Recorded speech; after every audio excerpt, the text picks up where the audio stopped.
Hey, sorry everybody. Sorry, I'm sending the link to you guys right now. I just spilled a whole big soda all over my keyboard and everything right as I was getting ready to go on. So that's why I just skipped the intro and everything. So I'm sending you guys the link now. Sorry. Hold on a sec. Jesus Christ, man. All right, there's Ryan.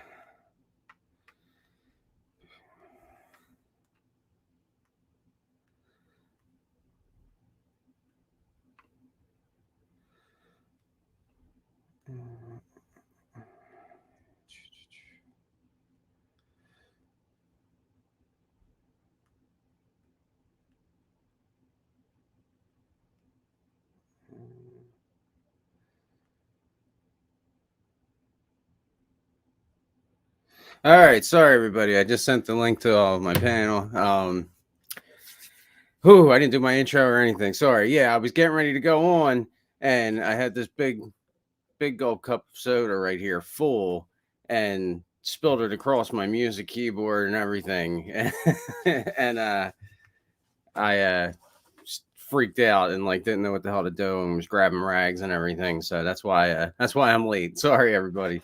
Thanks for being here.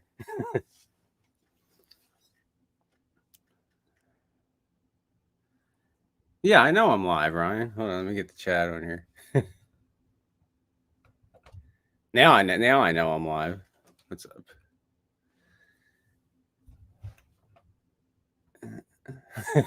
He fell asleep. I wish that's all it was. All right, Ryan.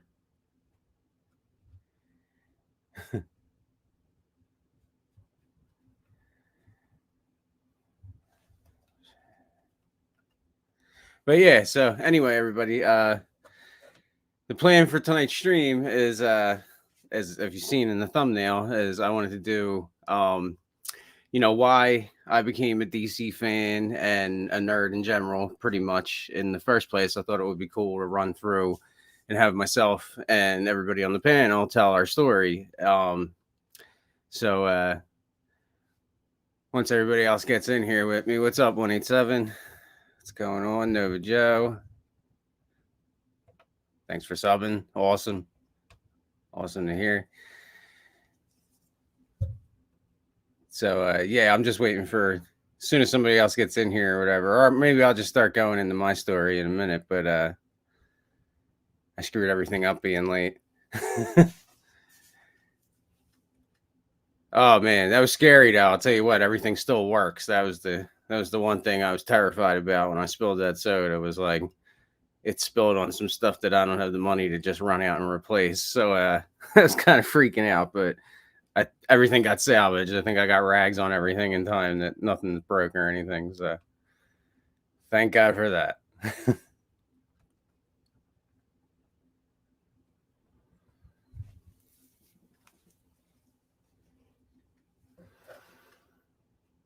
How's everybody doing?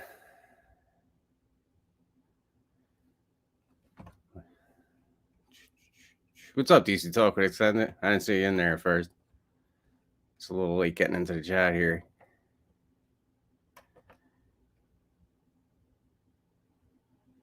Yeah, I didn't see that. Yeah, there were.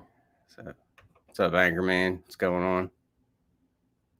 I'm still getting used to going to the chat here and everything. So. Mary Wilcox, what's up?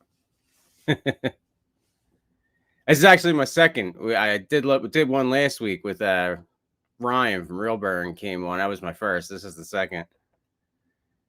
What's up, Jared? What's up, Paul Smith? What's going on? Mary, nice to see you. I always see you in everybody else's chats. Nice to see you in mine. What's up? Everybody see me and hear me okay?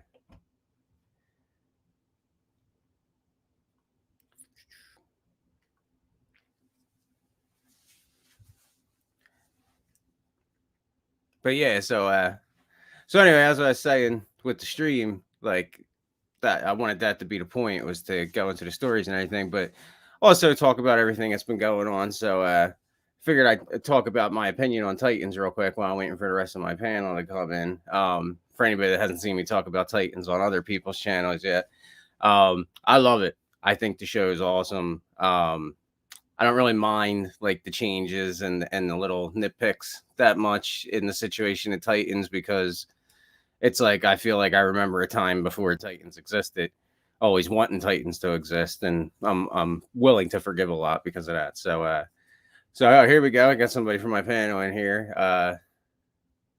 Zeeverfett is about to come in. What's up, man? How come it's not going in? I hit you. What's up? Yeah. Like, no, hey, I did that a couple times where I was streaming. I didn't know I was streaming, and I was just like, just randomly doing stuff. No, well, I knew what I was doing at that point, because like once I was like, Yeah. once I realized how late it was getting, I was like, I'm just gonna go on and like fuck the intro and everything. You know what I mean?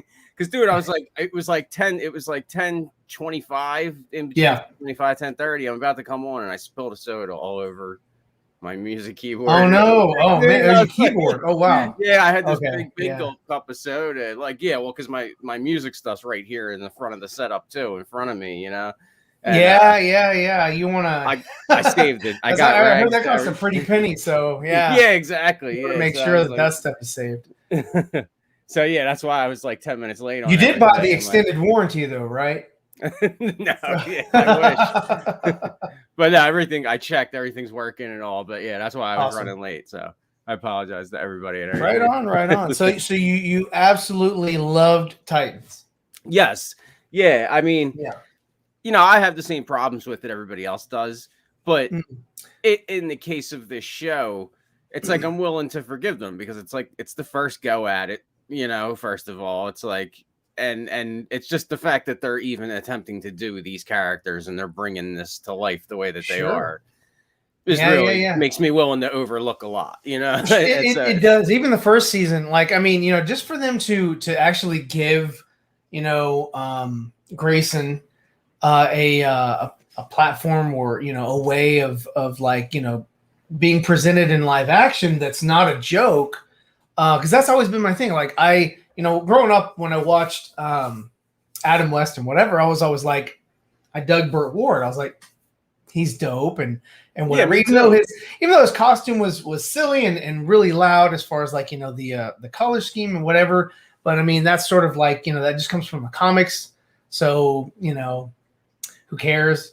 Exactly. It was just like, it was like, that was a kid and I was a kid that was hanging out with Batman.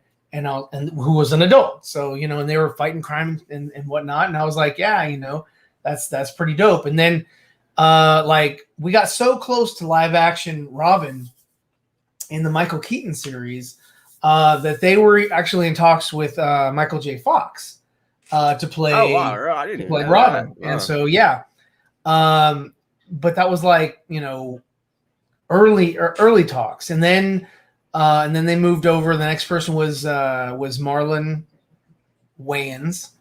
And then after that, there was an open casting call. I remember the Marlon Wayans thing, Yeah. He was supposed to be in Returns. Let me bring the two other guys in our panel. Oh, yeah. No problem. Ryan from The Real Burn. Hey. And the one and only Enosh from Poindexter's Lounge is here. Hey. Also. What's up, man? Otherwise known as Dave Filoni. I love that. It's great. Yeah, it's my Indiana Jones hat. I took it from my living room. My wife put together like a whole Indiana Jones corner. So she's got a whole Back to the Future thing going on, and you know. So now we got an Indiana Jones thing. What was that on Dawson Street you were showing that earlier? Yeah. I got the medallion there and all that stuff. And yeah, so like, she's probably in the living room. The leather and the whip and all, like cool. For when well, that's for later. That's for later. That's for the lounge after dark. Exactly. That's for lounge after dark. And then where one of my favorite things though is this book, because she actually found a copy of the journal, the Grail Diary, and it's actually got the stuff in it. Nice. Like, yeah, so it's actually got the cool stuff in it. So yeah, awesome. It's cool. It's cool. But yeah, so we were just rehashing about Titans. And I was just saying that I love it and I think it's great, basically. And the fact that the characters even are being done like this in the first place and given a platform in the first place makes me willing to overlook a lot of the same like I said, I have the same nitpicks as everybody else, but they just don't bother me that much, because that's where I'm at. The show itself within itself is a great thing. So, that's exactly where I'm at, man. Like, yeah. It's just, it's not, to me, it's not worth like getting all up in arms about like I get the timeline, and just different, the stuff we talked about like last night on Dawson's, the guy who plays Batman doesn't quite look the part quite right. That's my biggest. That's the one thing that is the hardest. I like to call him AARP Batman. That's what I like to call him. He's got his AARP card. Yeah, everything. He whips it out George Clooney style. Perfect. Oh yes, like a Burt Reynolds as Peter Parker. But it's like it's weird because my wife actually likes him. Like, her and I have gotten into these discussions, and I'm like, how? And she's just like, I don't know. She's like, I just. She doesn't usually have like weird takes on stuff. And so she's just like, I don't know.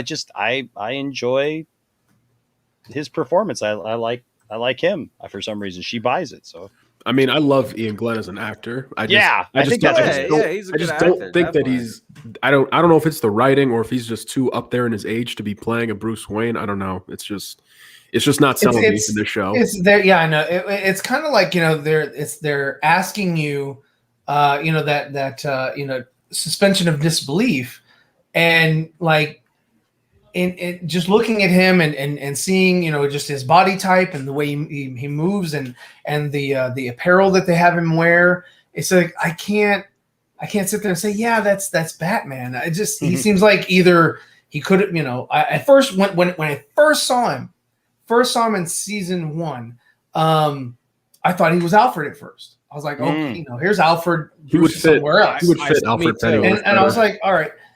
So, and then when they explained or they showed that it was him, I was like, okay, because he kind of does resemble, and another thing was like when they had that shot where it was behind him, and he was talking to Grayson on the couch, I guess.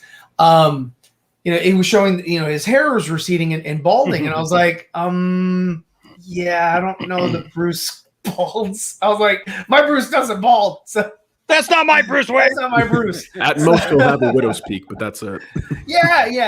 It's just, I was like, wow, okay, so I guess this is the guy that they want us to associate with Batman. Luckily, in season 1, he didn't have a huge role, so it wasn't that big of a deal. I thought it was like season 2. He came in. Was it season 2? Where he was season 1 messing with him? Bruce was in the shadows. Recall. It was season 2. Yeah, season 2. Yeah, okay, season 1 he was just the shadow in the window. Yeah. There you in go. Season 1 he looked more like Bruce Wayne. Yeah, they casted an actor who was a stand-in, like who's the right Affleck age. kind. Oh, you're okay. Yeah, you're right. Okay, so when we finally saw, because I mean it's been so long. Okay, so I've seen Titans and Titans season 2. I never went back to it. I never gave it a second go. Yeah, like a second rewatch. Yeah, I never did that. So I'm like a rewatcher with it. I've rewatched it a few times. Okay. Doom Patrol I've done like twice. Now Doom Patrol, I didn't get past the first season. Like the Blob chick, I was like, okay, don't care. Even Brendan Fraser, I was like, okay, don't care. Like, really? I didn't care. I was like, I really like this season. He's a good actor. Yeah. And I like Brendan. I liked him more in The Mummy and stuff like that. But just like that's sort of my nostalgia coming in. That and Encino Man and other films that he's been in. But as far as like just Doom Patrol itself, it never like hooked me. So I've never gone back to it. If it doesn't catch my attention or hold my attention rather, then I don't go back to the trough. Unless somebody's like, yo, this and this and this has happened. You've got to check this out. And it's like mind blowing or whatever. At that point in time, maybe I'll give it a second go around. But, it just has to catch my attention or hold my attention. Gotcha. What's up, Truth? What's going on, man? Yeah, I see him. Truth, if you want the link, let me know. I'll send you the link. What up, Truth? Get in here, Truth. I got 2 slots open still because I'm on the free version at the moment. I think Andre's supposed to come. I just thought you had a cool little duck logo. No, yeah, I know, right? I originally is that proprietary? I did have the paid, but I was paying for it, and I like really wasn't using it at first, and then I like backed off and went back to the free version, and now I'm like, now I got to go back to the pay version, basically. So, but yeah, so the you know, as I'm sure you guys, you know, I told you and I put in the thumbnail and everything. What I wanted to do for the show, what my plan was for us to all go through our story of how we got into, you know, just comic books, DC, whatever in general as kids, you know, like starting out, how you got into all this. So, okay. I was thinking I'd go first and like set the precedent, you know, and then so. So the host goes. Okay, I got you. Yeah. Host goes first. House rules. But yeah, so I mean, for me, it was kind of like a combination of things that kind of like melded into like I remember like being real little, and I'd say this too. I'm not going to disclose my age, but it was the 80s. Say that much, okay? And like back then, Star Wars and the comic book world were two very different things. It wasn't necessarily like as melded into one as it is nowadays. You know what I mean? Under the same roof, I guess you would say. You know, it was kind of two different worlds. So I could kind of put them in two separate, like how I fell in love with the categories almost. Because with Star Wars, it was like, I'm pretty sure it was Return of the Jedi was the first that I got taken to in the movies, like by my dad, you know. And I mean, I had already seen the other two by then, just because like I was raised by my dad by himself till I was like 6-7 years old when he got remarried. And like there was lots of nights that like he'd hang out with a friend and his friend would have a son around the same age as me, and like they'd set us up in the bedroom to get us out of the way. It was like nice big TV, you know. Once you get acquainted, make nice. Yeah, and it would always be like some popcorn and like one of the Christopher Reeve Supermans or like Star Wars or Empire Strikes Back. Like how you really made friends, right? Yeah, exactly. Like none of us chose our own friends when we were kids, man. You know, it's like whoever your parents pumped you with. Whatever was adjacent. Yeah, exactly. Well, fortunately for me, I had a full street of kids. Like, you know, because it was sort of like, you know, the parents were sort of around my parents' age, and it was just sort of like, you know, that's where they, you know, kind of settled or whatever, and just kind of grew up. So I was fortunate enough to we had like a gang of kids. Yeah, so I mean, it was, I mean, and we had like when we got older, we you know, we all had bikes, so we all did the whole Goonies thing and whatever, and we went to the, you know, the woods, and they had all these before they had developed, you know, like, you know, the department stores or whatever, they had like trails that we'd ride around or whatever, and they had ditches, you know, dug out, but then they took the big equipment away, and so we just had stuff that we could, you know, pop wheelies and do whatever. And, heck yeah. And so I mean, you know, we had that, and that was kind of how it was in the 80s. You know, it was very open. It was very trusting. Versus today, which is very, you know, you just don't see a lot of kids. Nobody ever knew where you were outside because they just. It's not that culture anymore. Nah, it's nobody ever knew where you were. Like you would leave early. Go on a total adventure in that 6 hours or 8. You know, you'd be gone for 6 full hours and just And no one would be the wiser. You could get away with so much, you know, because you had no parental vision, you know, monitoring or anything like that. And but I mean, you know, we kind of governed ourselves. Pretty well, I would say, because, you know, we just never ran into any huge, you know, dilemmas or whatever. You know, there was always the neighborhood bully that you know, they would chase you on their bikes or whatever, you know, you and your gang, and they would be an older group of kids that were from high school. You're in how did we all have the same exact life? Yeah. Taking like a 2-block. It was easy. Like it was when the Matrix was created. Was in the early 80s, and like it was all the same template. I'm going to ask you guys a question, and you guys just tell me if I'm right.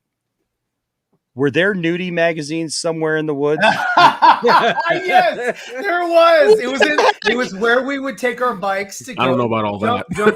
Yeah, no. We like, knew why? that there was a homeless guy or man or whatever in there, but during the day they'd be gone.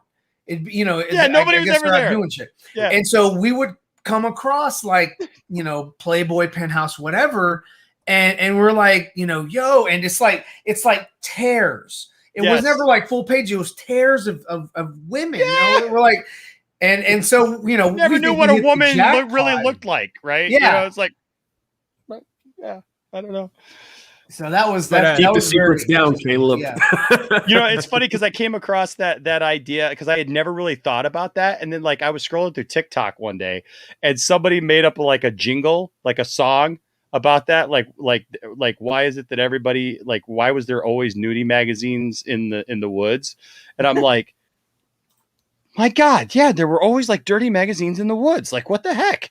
Like, I remember them being in the like we had like a little cubby house back in our woods. Like we had a trail, and I remember them being in there as a like, you know, like no one would even. I don't even know how they got there, but just somehow well, I they mean, got no there one and were there. They were planted. They were planted by CIA operatives, you know, to capture crazy because there were microchips inside the pages. They were stuck together. Yeah. Oh, gross. The kids nowadays are spoiled. They have no idea. It's funny because I got a video that actually I shot, man, probably like 2 years ago now that I'm still like I still haven't actually put out, and I really need to put it out because my dad lived in Seattle, right? And so I visited him when I was like 5, and there were all these all this wooded area around. Hey, what's up, DC Talk? There was all this wooded area around where my dad lived, right?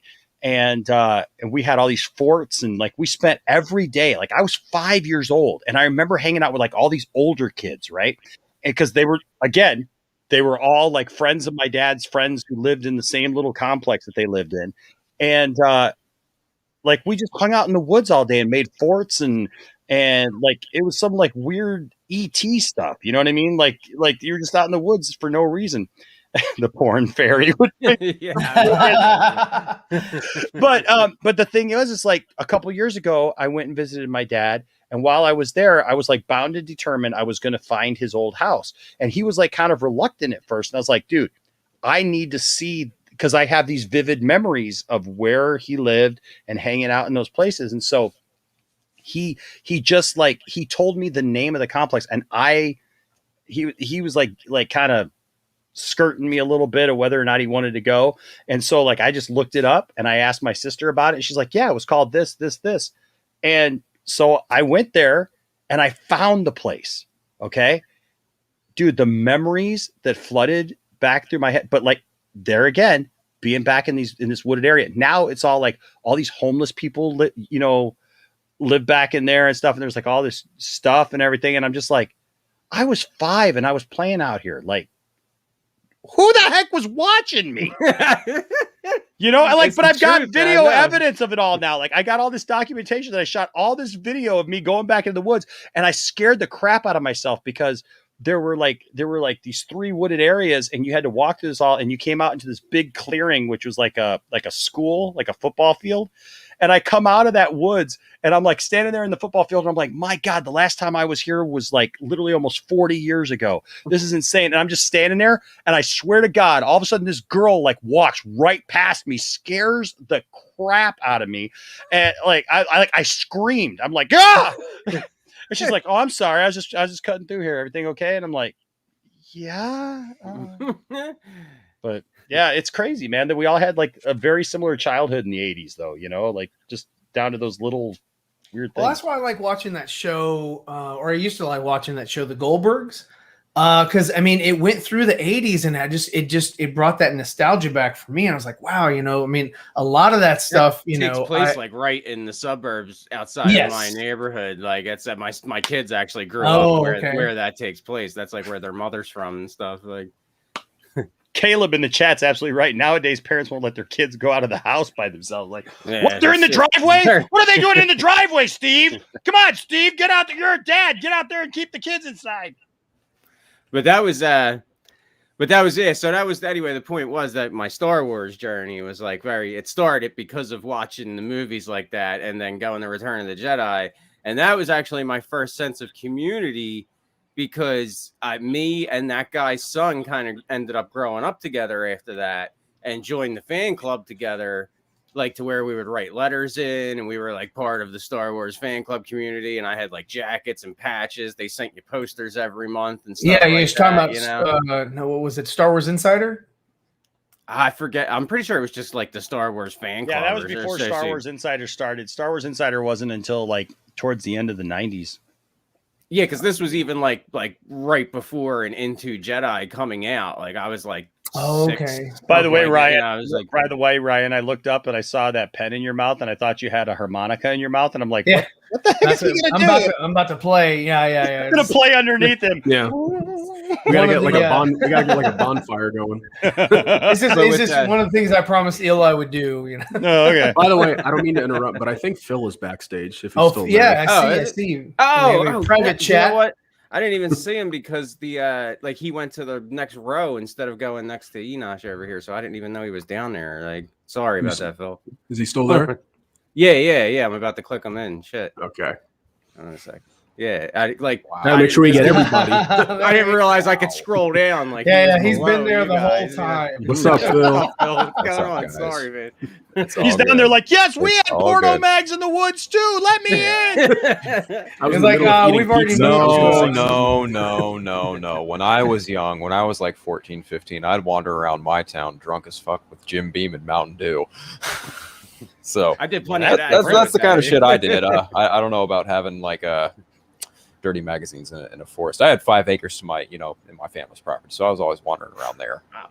So, yeah, I had fun like times. 5 sidewalk tiles. I mean, I've lived my whole life in row homes, like because I'm in like the city, So, but anyway, my point was, that was the Star Wars story. But like with comic books and DC in particular, really, that was it. That was kind of like a crazy evolution, kind of, that at one point I just was like, this is my, like, I had this like epiphany day where it was like, this is my thing. This is what's going to be who I am, kind of, because like my dad, like when I was little, he always had this trash bag in the basement, right? That was full of like DC comics from like the 60s, from when he was a kid.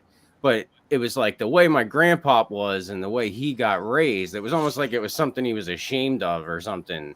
It was like this hidden secret tucked away in the basement somewhere. And like, I'd find them, and it was like all these, like, even to this day, like these great Batman and Superman issues that, like, if they would have got taken care of, would probably be worth a lot of money right now. But I'd always be like, can I look at them? And he'd be like, even though he didn't want to look at them, for some reason, he didn't want me touching them either, and they were just loose in a trash bag, not being taken care of. So I always had that allure of the mystery of those. And like every time a babysitter would be watching me or something, I'd be like, oh yeah, my dad said it was okay. And like, I'd go look at them and stuff, So that kind of started to get me, and like the 60s reruns of the 60s Batman show kind of started to get me. Yeah. But what really got me was like at the time when I started to get older enough to go a couple more blocks past my streetlights and away from my house, like we had a comic book store like 2 blocks away from me at 70th and Elmwood, and it was this little like hole in the wall. You'd barely even know it was there unless you were looking for a tiny little row home store that had like Spider-Man painted on the wall in the front. And I'd always like start to walk by it as a kid, and like I'd always hear like music coming from in there, and it kind of had this like cool allure to it, to where I was like, I want to check that out, but I was too little to on my own. So a couple years later, I got a little bigger. Long story short, like I'm able to start going to places by myself more. You were drinking milk? Yeah, well, just age wise, I'm starting to hit. Like, no more milk at dinner. Milk out now. And so I go in there one day, and as I walk in the doors. This is after the Transformers movie came out in the movies. And I walk in the doors, and like one of my friends that I had been skateboarding with was in there at the time and saw me and was like, hey, come here. And like I walk in, and as I walk in, they're kind of just like hanging around talking. And the Transformers soundtrack on vinyl is playing on a stereo. And it's like the Transformers theme song, like the metal one from the cartoon movie, and they're all like hanging out jamming to it. And I'm just like, that day was like the day that I was like, this is like where I belong. This is going to be my life. You know what I mean? And then I think it kind of led more in the DC direction because of my dad's comics as a kid, and everything kind of influenced me that way from reading those and stuff. But it was very just like, you know, and that day also I went to the guy and was like, you know, I asked my friend, like, you hanging out here? He's like, I work here, you know what I mean? So I asked the guy, like, can I work here? And he's like, well, all I can pay you is comics. And I'm like, okay, cool. So, so like from that point on, I'd be in there just like hanging out, stocking the shelves for free, basically, you know, just to take a pile of comics home at the end of the day, every day. And the rest was history. Like that was like a big pivotal point for me in my life, you know, like Sauce. Don't know if anybody else had a similar experience or anything, you know. But I didn't get a job until I was 16. Well, it wasn't really a job. Yeah. I was too little to really have a job. I was 20 when I got my first job. Job. Well, I've shared like my first experience with like DC heroes or whatever really wasn't the comics, you know, like I started off, I remember at 2 years old going to see the first Christopher Reeve Superman movie. You know, I mean that was that was pretty influential too. You know, that DC. was definitely. that was really influential for me. Was seeing the Christopher Reeve movies, and then also watching Super Friends. Man, I watched Super Friends. Yeah, Super Friends was dope. I watched that on reruns. Man. See, Yeah. I did too, but for some reason I didn't really make the connection until after the fact. Like really? I watched. I used to collect the super comics. right, the superpowers action figures and stuff. Oh, that, I got a whole pile of them right back. I used to have those. I had the Batmobile that that had the front. I got it right in the other room. You want to take a walk down memory lane? I got into all that after the comics. Did a tour. Tour. But yeah, I used to watch Super Friends. The first, I guess my first introduction was probably the Chris Reeve movies on television. Because the first one I saw in theaters, it was either Superman 3 or Superman 4.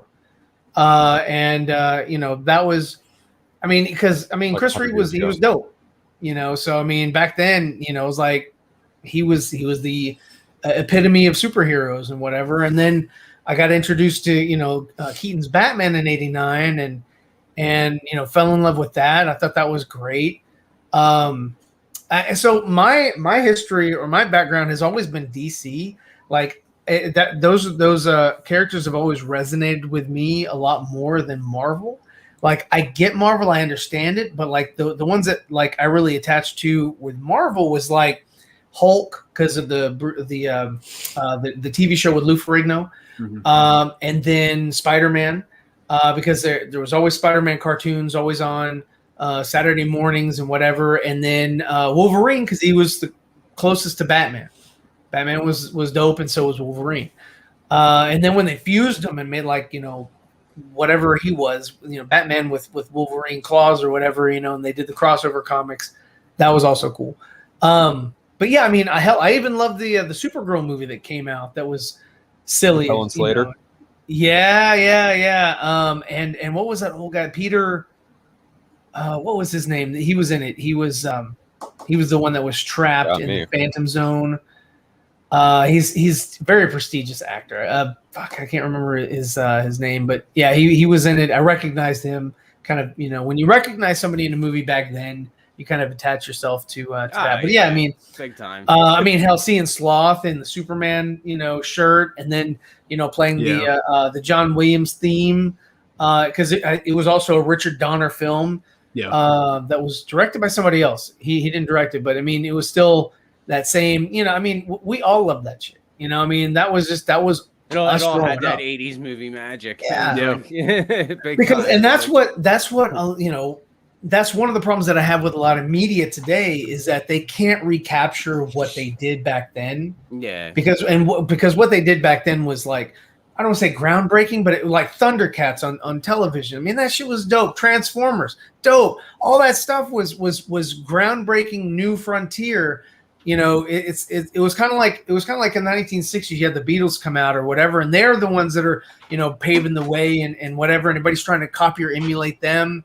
And then you sort of have that thing where it's like once it's been done, it's like all it is a rehash. And so much stuff gets regurgitated that it's hard for anything new to break through. And Yeah, and so the same thing next was like in the thing, music kinda. industry when they start sampling music and everything because they don't come up with anything original, nothing's new under the sun at that point in time. They start to do the same thing with television and movies where they start, sampling things, from back then, pull in nostalgia because again, they're too afraid to go into unknown territory or uncharted territory or try something new and put a gamble on that.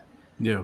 So I mean, and that's why I'm so harsh on a lot of the stuff that comes out today because I'm just like I believe, my filter is such that if it's subpar, then I'll let you know it's subpar. There are things that I enjoy as well that people come out with or whatever, but there's stuff that I don't.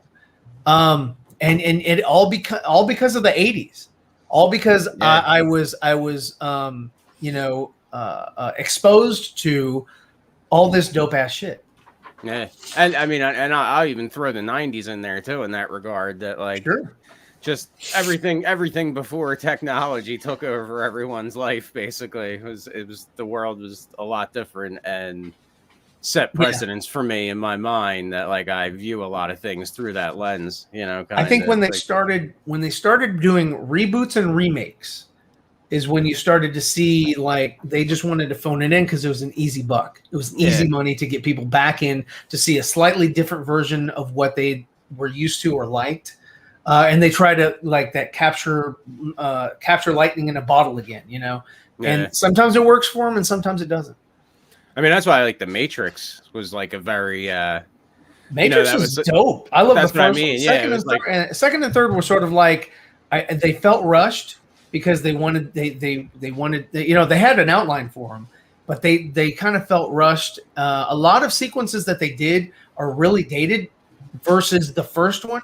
Like if you go back and watch the first Matrix, it still holds up as far as like a lot of the CG and special effects. Yeah. But if you look at the other two, they were groundbreaking at the time, but they just don't hold enough weight so that you can really tell all of the Neo the way he moved or whatever, the Agent Smith fighting tons of them or whatever. It was awesome when you first see it, but then looking back on it today, it just doesn't capture the it's more comical than it is you're still in awe about it. But a lot of the stuff from the first Matrix movie, you're like, wow, that still holds up. That's dope. Yeah. Like and I mean, just the concept too. Still completely holds up. Which one? The bullet time sequence in Matrix. Yeah. Oh, hell yes. That no, I sequence. mean, dude, that movie right there was so awesome because it really changed the way that you could tell a story. Mm-hmm. And it was original new, and it was original. Exactly. In the first place, it was original. Yeah, it was original. Something in like the comic book realm almost that wasn't a comic and it spawned book its own franchise. Now the franchise hasn't really, I mean, it hasn't stood the test of time, but it is still, and it's popular enough they're making a fourth. Yeah, still relevant. Talked about, it's like So anyone want to? Oh, another point I wanted to make too about the like what you were saying about watching Super Friends and all. Like I was saying, I didn't make that connection. Like I did watch Super Friends as a little kid, and then I got into comic books. But like when I first really heavily got into comic books, it was like right at that time when like Dark Knight Returns, Killing Joke, some good Punisher stuff. Like a lot of dark stuff was coming out at the time, right around that time, and like. I kind of like fell in love with that separately, and then after the fact made the connection that like, oh, that was the same characters from that cartoon I watched as a kid, kind of. Well, I'd been conditioned because of Scooby-Doo. Scooby-Doo had well, that's Batman what I mean. Robin. Super Friends was more like a Hanna-Barbera, Yes, it almost like wasn't an action cartoon kind of in a way. It was campy. Because it was still the Batman and Robin from the Super Friends, Batman and Robin from Scooby-Doo was there he is the Batman and Robin of the 1960s. They were just like, let's just modernize it. And they were still colorful. Blue and gray was Batman, yellow and red was Robin. They were some awesome figures, those figures. Oh yeah, dude, they were so great. I had a lot of good design. The Dark Side design was great and everything. I remember that. Like, yeah, Yeah, but no, I had all those. It was There's Darkseid. yeah, there he is. I even had that like 70s looking yellow Hall of Justice that went with them. Oh no, I didn't get that. Yeah, there it is. That. Yeah. Yeah. Oh, All no, I didn't Justice. get that thing. That is Nice. dope. Yeah. But who'd like to go next? Anybody want to go next? With I this think story? I think I was trying to go, but then I brought up okay, Super cool. Friends. Sorry. But There's I got- Steppenwolf. There's Steppenwolf, and check him out. Look at the spikes. Yeah. Oh, wow. He's Fucker like, right there. mother. Got spikes. got Firestorm. I love the introduction of Cyborg and Firestorm in the Super Friends cartoon. I was like, dude, yes, I love Galactic heroes, man. Like, because Yeah. there were Super There's Friends, like- and then they turned them into superpowers. Yeah, they did. Superpowers Well, team. I do remember at the end it got better. Galactic Guardians. Like yeah. when it took Galactic the break Guardians, and yeah, came back, because they that's when, had like, the Dark Side storyline. they happened had and the people from Scooby Doo sort of come over into Super Friends. It was the dog and the yeah. Well, the that was guy and the before girl. that though. It was They were 80s, wearing, it was like, the the- That was, 80s. that was the early one. Yeah, that was the early that was one. Wendy, The Wonder Wendy, Twins. Marvin. They had Wendy, Yes. Marvin, and the super dog. I can't remember his name right now. Gadget Gizmo, something like that. No. Gadget Dog. No, that was No, that was it the was- other guy. That was from Yeah, the Wonder Dog. That was him. But no, then they switched those characters out, brought in the Wonder Twins with the monkey. Right. yeah. Yeah. So I think that was in Super Super Teen Powers. Titans Go. Like the Wonder Twins, like they always make fun of them on Teen Titans Go. I- They're always like, "You're Yeah. useless. What are you going to turn into a cup Bucket of of water, water? or something?" You know? Yeah. Yeah, like they're like, Dude, if you could turn yourself into a cup of water, dude, that'd be dope. What? You want someone to drink you? they make Yeah, him because like then the you'd be inside secretary, your like, body, and then you just reform and like they blow up. And you Oh, just got Brainiac, guts that was all a over good you. one. Yeah. Yeah, and then the Yeah, exit Brainiac was happens, and then you get cool, flushed down the toilet. Genius. Yeah. Oh, And then you go Yeah. into the sewer with all the And shit then, water. So there you go. and then you become one with the water from the earth, No. and you become Yeah, that's a no. something greater. I like my human form, thanks. Yeah, we'll keep the human Yeah. form. No Yeah. water forms. This is Water. not Batman 66. No, Steppenwolf, not today. yeah. I like being human. Thank Yeah. you. We will not be powder. Right. Joker. I still have that. Yeah, Fire. Nice. Yeah, I got a whole shelf of like 90s, 80s Yeah, Batman Dr. toys like, Fate. right behind me. I have but this Jared Leto I'm not one. picking them up. This little metal one. I like that with the gun. I like that gun. Yeah. Oh, that's Oh, yeah. cool. Yeah, Superman's the ship that he has for some reason. Yeah. Yeah. well, they all had to have vehicles, right? I Yeah, think they even the all- Flash yeah, had they a all do. vehicle. The dumb one, and- one was the walker that Superman had, the super walker. Like, why would Superman? Like, Superman literally can fly and is in, but he also has the supermobile. Why would he need that? Like that, it looked like a trotter, right? That they would sit in, and it just had like Yeah, it looked like right, a little Imperial Scout walker, you know. And it was It's for when he's 500,000 years old.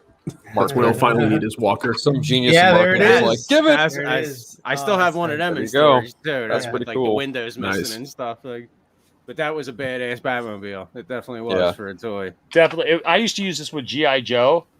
Like, once I kind of got out of superheroes for a little while there, you know, like I would use these with my GI Joe, you know, and stuff. But yeah, this is got the Yeah, the headlights, Battering pop up, ram, right, yeah. the battering. And then there's a ram, yeah. claw on the back. yeah. and it was to very capture accurate to the the Joker. cartoon too. It was, yeah, Kind of looks like the one Matt Reeves made. Yeah. yeah, it's looks got like a a car. thing for especially. Joker. Yeah, The claw there. this one is the one that Vin Diesel will never be able to drive. and it was a Probably solid 2-seater too. Unless if it has It is. family Fit on the them both bumper. comfortably, like both seats. Family. Family. Yeah, but no. So It's that Bat was family. that was my my introduction to DC characters, at least. I mean, like I remember like knowing who Spider-Man was because of the show The Electric Company. Mm. You know, and because they had Spider-Man little one-offs on there, but Spider-Man didn't talk. He couldn't talk. And so I used to remember love stuff when like the that. 70s movies would come on TV. Oh, the Incredible Hulk and like where you yeah. had Yeah. a laundry rope for the webs, you know? That one? Right. well, yeah. I got introduced to Transformers through the Bozo show. And what they did there, it was kind of like if you remember like the Nancy Cartwright show where they would show like Simpsons clips and whatever in that show. Well, they did the Tracy same thing. Ullman, Tracy Ullman show. Yeah, Tracy Ullman, yeah.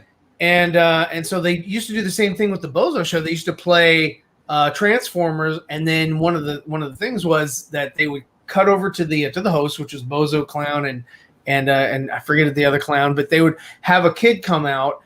And they'd have like a prize, or whatever that the kid could play for, but they'd also play for somebody at home. Mm-hmm. And then if the kid won whatever the thing was, he'd get the Transformer, but then also the person at home would also have one mailed out to them. So I used to write my name and send that shit in and all that, and never got one, but it was that was sort of like my introduction to the Transformers franchise. And then, Toys R Us brought them in, and it was just like, okay, we're going to get a Transformer.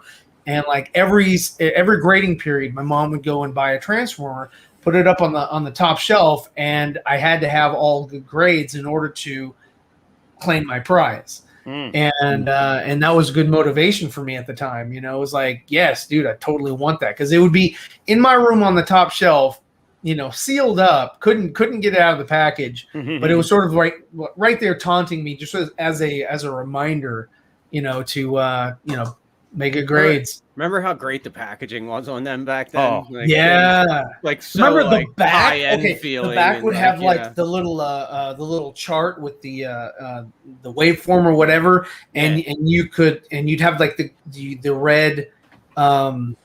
The red translucent paper, and you'd put it over to see the stats of the Transformer. Because it'd be hidden. Yeah. So that was cool. That was really cool. I remember opening Soundwave, and like the whole foam insert, had all the different. Like it was like very like the box was like big, like it was like. I thought I had one, but I took it to work. I forgot. I got an old Soundwave. And, that was my first. I remember. I'll never forget taking that box out of the wrapping paper and being like, "Holy fucking shit! There you go. I got Soundwave." Yeah. My friend across the street was the first person that had him. I had Optimus. Optimus was my first. Yeah, I was the one that I was the last one to get Optimus. Like all my friends had Optimus, and I didn't have him yet. I was like, "But I got Soundwave." You mother! It's like, yeah. I remember I was so disappointed with like the back end of it, because it just opened up. Yeah. And then there was that little robot Rover. Tank. Shoots off, down the ramp, and I was like, but that's it. I was like, it's nothing more than this. Yeah. So I was like, I guess we'll just leave this here while he runs. Yeah. I did. I never played with it. I never played with it. It was just like, okay, it just stayed in the toy box, and I was like, okay, Optimus, you're cool. This other thing is shit. So, it wasn't worth like busting it out and rehooking it up every time you transformed them. It was like... the first time I ever remember picking up a comic book, though, and it's kind of funny that it's this book now, but during like '86, during Halley's Comet, right after Crisis on Infinite Earths, and I know this now, but I didn't know what that meant then. I remember being in the drugstore with my grandma, and they had the spindle. Of all the comics and stuff. Every store had it back exactly, then. Exactly. Yeah. And so like, I remember being in there and I saw this comic book that like intrigued me because it had Superman on there on the cover, and it also had Superboy. And so it said Superman, and then it said Superboy, and it had this question mark, and they're looking at each other. And it was DC World's Finest. And I told my grandma, I said, I want this comic. And it's the first comic that I ever remember asking for. Right. Mm-hmm. But it caught my attention because it was like, what is this? Because I was 10. So it's like Superman and Superboy. Like, how does that work?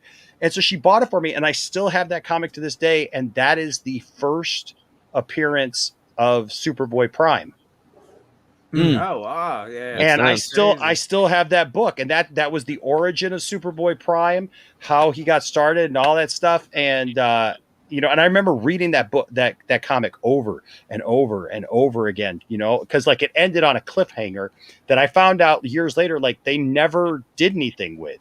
Like it ends on this cliffhanger of Superboy gets pulled into this like portal or something like that, and Superman can't save him. And and I never knew what all this alluded to, but like it talks about like Kara dying and stuff. I didn't know what that meant when I was 10, like I didn't read the comics, so I didn't know what happened in Crisis. And, and it's like, it's crazy now that, to now have all that knowledge and you look back and you go, dang, but I would read over it and over it, trying to figure out what all that meant.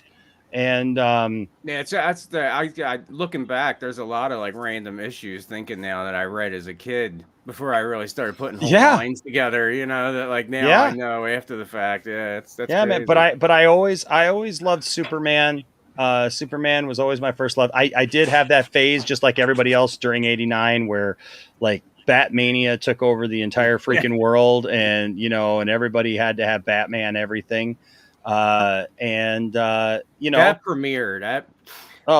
When you try to explain to like young people now what those movie theaters were like at that time and everything, I remember several, like I probably saw it like 4 different times in the movies as a kid. Right. And every time was like a 2-block wait. Well, that year movie theater. We're so spoiled now. We're so spoiled now. That year also they would have thrown it on HBO Max. Ghostbusters 2. It was the same year, and so much. I was just like, I remember I was reading a magazine called Starlog, and I would keep I'd watch the progress on movies from there, and just get all the behind the scenes info and whatever, and that, and like there's a couple other ones, but it was that was so I remember. I wore the crap out of that VHS tape. Have you ever watching and rewinding it? Have you ever looked at the list of movies that came out in '89?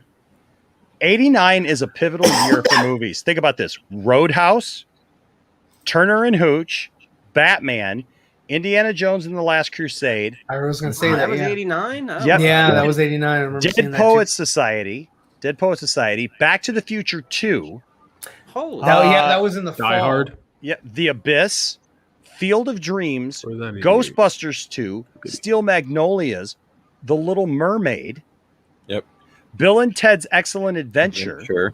Yep. Honey, I Shrunk the Kids. Yep. Major League, Do the Right Thing, Weekend at Bernie's, The Karate Kid Part 3, When Harry Met Sally, Uncle Buck, Parenthood, License to Kill, Pet Cemetery, Sex, Lies, and Videotape, National Lampoon's Christmas Vacation, Glory, Tango and Cash, Lethal Weapon 2, The Burbs, My Left Foot, Dead Calm, Born on the 4th of July, Kickboxer, The War of the Roses, See No Evil, Hear No Evil, Leviathan, Little Monsters, Look Who's Talking, All Dogs Go to Heaven,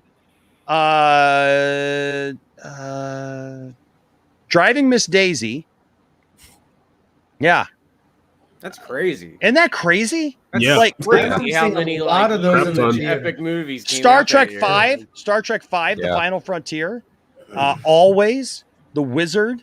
I don't think there was a Friday the 13th that year, was there? I'm looking through here. K9 with no, that doesn't qualify with Jim Belushi. No, UHF like had no chance because it was like up against Batman and Indiana Jones. There was Friday the 13th Part 8, Jason Takes Manhattan. Okay, yep, that's right. Harlem Nights, A Nightmare on Elm Street 5, The Dream Child. Wild Orchid, She Devil. Troop Beverly Hills.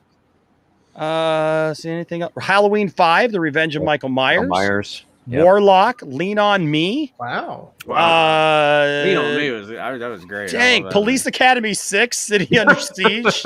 I used to watch all those stupid movies. The Fly 2. They're pretty great. The Fly 2. Loverboy. Patrick Dempsey. Yeah, Loverboy. Yeah, that's a good one. Sleepaway Camp 3. The Fabulous Baker Boys. Let's see anything else. I'm trying to look here. Great Balls of Fire with Dennis Quaid. There were so many great movies. You can't say that about remember what came out in 2000, 19, 20, 21? Right? Zack Snyder's Justice League. That's the most pivotal of 2021. That's the peak of 2021 right there. And there henceforth. Yeah, that's really it. Pink Cadillac with Clint Eastwood. Who's Harry Crumb? Oh yeah, whatchamacallit? Wasn't Who's Harry Crumb was Cadillac? great. Wasn't Dice in that too? Or no, that was Ford Fairlane. I'm thinking of that Dice Clay was in. The Gods Must Be Crazy. Pink Cadillac too. was Costner, right? Who was in Pink Cadillac? I remember that being a big movie back January Man, With the what adult? January Man with Kevin Kline. Fletch Lives. Fletch Lives, yeah. I love that that one zippity doo dah sequence from that movie. It was pretty good. The Return of Swamp Thing. I didn't know. Ah, that's right. Yeah. Was that theatrical? Yeah. No Holds That might have Barred. been a straight to VHS. No Holds Barred with Hulk Hogan. I do Yeah. remember that. Yeah, I remember Eddie and the Cruisers 2. Eddie Lives. Stepfather 2. Happily Ever After. Trying to see if there's anything else.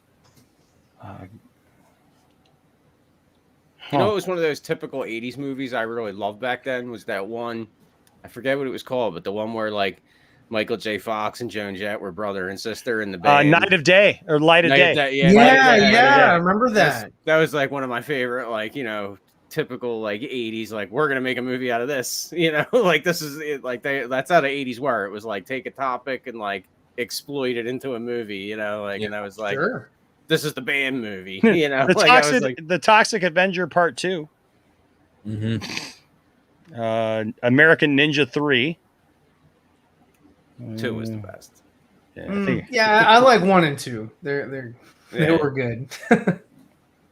Yeah. If you went back and watched them now, you'd probably be like, "Oh my god, this is hard." But back then, I loved 2. 2 was like one of my favorites. Yeah, man. Like 89. My God, like License to Kill was big too. That was like yes. That was a big one back then. Yeah.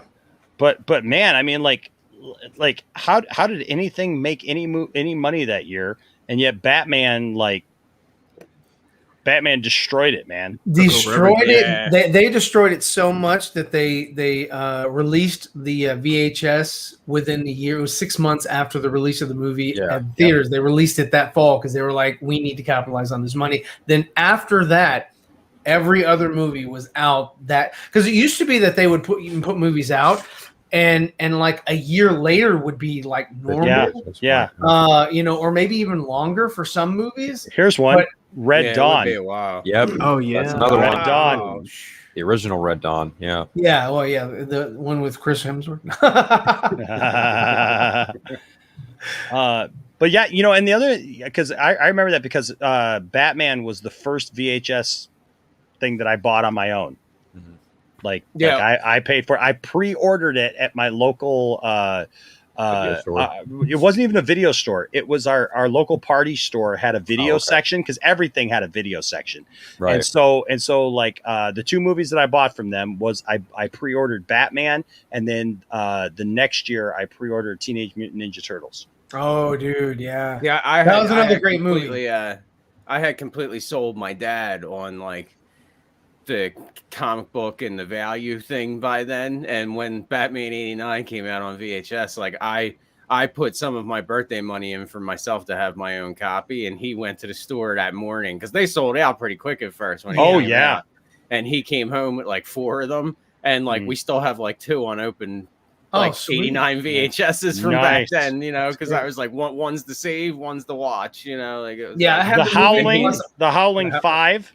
Howling 5. I remember Howling 2 was the best for one. inflation, I think Batman 89 stands at around like $900 million at the box office if you adjust for inflation today. Which is weird because Warner Brothers still claims to this day that it lost money. And that's such Hollywood accounting. There is no way with that's all some BS right there. Yeah, there is no way with all of the merchandising that movie did. Yeah. There is it's no all way. I bought the action it had a figures. $35 million budget. There's no effing way you can tell me that when you made 424 at the box office in 1989 that you lost money on this movie. Bullshit. Made bank. Get out of here. Yeah, Stop exactly. Yeah, I mean, that was practical effects probably cost more back then than they do now. You know, maybe like maybe digital effects weren't really a thing or whatever. But still, that's that was my introduction to all that stuff, man. And like I didn't really discover comics proper until I was 16. with the death of Superman. The death of Superman. Superman. I collected that. And I don't know. I don't know if you guys saw, but like I interviewed Dan Jurgens this last week. Oh, that's rad. Yeah. Awesome. Yeah, dude. He's a nice guy. Yeah, I watched some of it. I haven't watched the whole thing yet. I got to say that was like a really weird. I mean, not weird in a bad way, but like weird in a beautiful catharsis. Yeah, like it was strange to me because like getting to talk to him, I didn't think that I would feel the way that I felt. Like, because not everybody knows who Dan Jurgens is, right? Yeah. But the thing is, like sitting there, like realizing, hey, this guy shaped a lot of how I feel about my favorite character in all of in all of everything, right? Superman is it for me, man. And to get to talk to him about that, and to talk to him about his creative input. To get to talk to him about his creative input into the death of Superman and what he did after that, and we literally had like this small amount of time because he had about an hour and he was asking me even beforehand when we were talking, before he was just like, a few days before, he's like, is that going to be enough? He's like, because I want to make sure that we have enough time. And I was like, yeah, it should be enough, and it's funny because once we got into it, like we barely scratched the surface of stuff with him. And once he's gone, I was like, dude, you got to come back, man. We gotta like, there's so many other they things. actually have they did like a documentary on the death of Superman and, how they came about, why they came about. That was pretty good. I see it was a good documentary. It was a good documentary. Yeah. Even the way that they talked about like the culture at the time. Yeah, they're talking about like how people, weren't really into buying comics as much or whatever, and all that, and they were like, oh my Superman. God, we got to go buy this. Like, fire, love it. There you go. Beautiful. That's also why none of them are worth that much now, because so many people bought them and they reprinted so many that like it's hard to find any. Like there's like millions and millions of reprints of it. And oh yeah, for sure. But I got to show him, man. I got to show him my two most prized possessions. That and this awesome. One. Nice. So, but yeah, but that's when I really got into comics. And like then it was like back issue city. You know what I mean? It was like, okay, now I got to go back and get all these back issues and stuff, and that's where my comic journey started, and and you get into the deep lore of those characters, and really flesh that out. And like that, the death of Superman was a weird thing because like I came into it late. Like I didn't come into it like right when it was coming out. Like it was a few months later because I got the trade paperback. And it was like a late night thing. I went to go do some laundry with some friends. We just got back from vacation and we had like all this laundry. We're like, we're just going to go to the 24-hour laundromat or whatever. And we went to this 24-hour store, and comics were huge at the time. And they had the trade paperback. It was $5. So I was like, I'm going to buy this and read this while we do laundry. And I sat there like the entire time, man. And I just read through that thing. And it was the first time I realized, wow, this is actually smart. This is not kiddie stuff, it's I'll tell you what written. At the time, like I remember it happening in real time, and like I was really into DC at the time, really into Batman at the time and everything, and it was kind of like, oh cool, they're gonna do something interesting with Superman. At the time when he got killed, actually killing him kind of brought him back to life in a way. Oh yeah, as far as like his energy in the comic book realm, you know what I mean? Because in the minds of people is like, Superman is almost invincible even beyond death. Yeah, like the character had gotten stabbed. Yeah, it was just like, nothing can happen to him. Batman was king big time at that time, so. Batman has been king, and he's still pretty much, as far as like he prints money. Whenever they want to do something and they just don't want to do a lot of effort, well, I don't say doing a lot of effort, but I mean, if they just have an idea, they're just like, yeah, just do it because it's always going to make a return. His storylines have become so much more aggressive at that point, like because of like Frank Miller and Killing Joke and all that, all that stuff was coming out, and Superman hadn't really caught up yet, and it was like killing him was the perfect way to catch up. Kind of, as the way I looked at it. I would love for them to actually flesh that out, sort of in live action. They can, like they did with the animated movie. I thought the animated movie was dope. I was like, I dig it. because it fit with that I honestly sort of like narrative, Doomsday it fit better with than that the new one. storyline that they had going. And I was like, yeah, this makes sense in this universe too. And I'd love to see it in live action as well. I'd love to see, Steel and Eradicator and Superboy. Cyborg, Superman, Superboy, God. and just and see that, and see, hey, they have this whole, it does. They don't have to build up to it. Just make the story, and we'll buy it. We'll believe it. It'd be incredible in live action. A huge undertaking, definitely. I think. Yeah. So yeah, it'd be awesome to see Doomsday and give him a whole his due on screen. Yep. Just an epic, complete epic battle. And yeah, I mean, if they could just do what they did with the animated movie and just adapt it for live action, I think that'd be freaking awesome. It'd be just as good as somebody doing the Batman, with Matt Reeves. Even though the new one adapts it more thoroughly, I think Doomsday is a better movie. Like as far as how it plays and emotionally and everything, I think Doomsday. Yeah. Well, this one that they film, did, it sort of fit that other timeline, that world, right? It fit the current. So they took some liberties here and there. Yeah. And the liberties that they took, I was like, I excuse it because I'm interested in it and I'm entertained. So. Yeah, I just thought Doomsday felt more like cinematic. Like I could have seeing that in the movies, like Batman: Mask of the Phantasm or something. Okay, so I'm sorry, I got to show you guys something, right? So this thing just popped up on my Facebook Marketplace, and you guys know, obviously people know my collection and stuff like that. And we were just talking about Batman '89. This is literally 15 minutes from my house. Somebody is selling the Batman Kitty ride. Oh, that's awesome. For $200. Not bad. Wow. That's a deal. Yeah. So Enoch's just like, I need a truck. Unless they deliver. He's gonna look like Danny DeVito in the Returns. Yes. When he's riding the Batmobile. Oh, no. The kitty ride. Oh man. Easily one of the oddest yet funniest parts in that movie. Well, okay, now I'm starting to get a little worried because now I'm starting to think that maybe the AI is just listening because literally I scroll down a little bit and there's those little the micro machines. Oh. I had all three of those. The AI listens all the time. My gosh. Always. Crazy. That's freaking scary. Like when you start to say something to one of your friends, like, this has been feeling weird, and then you Google search and it's like pancreatic cancer or something, like something related to. Like, there was something really weird one night that my son said to me, and I kept saying free money. Right, exactly, right. There was something like.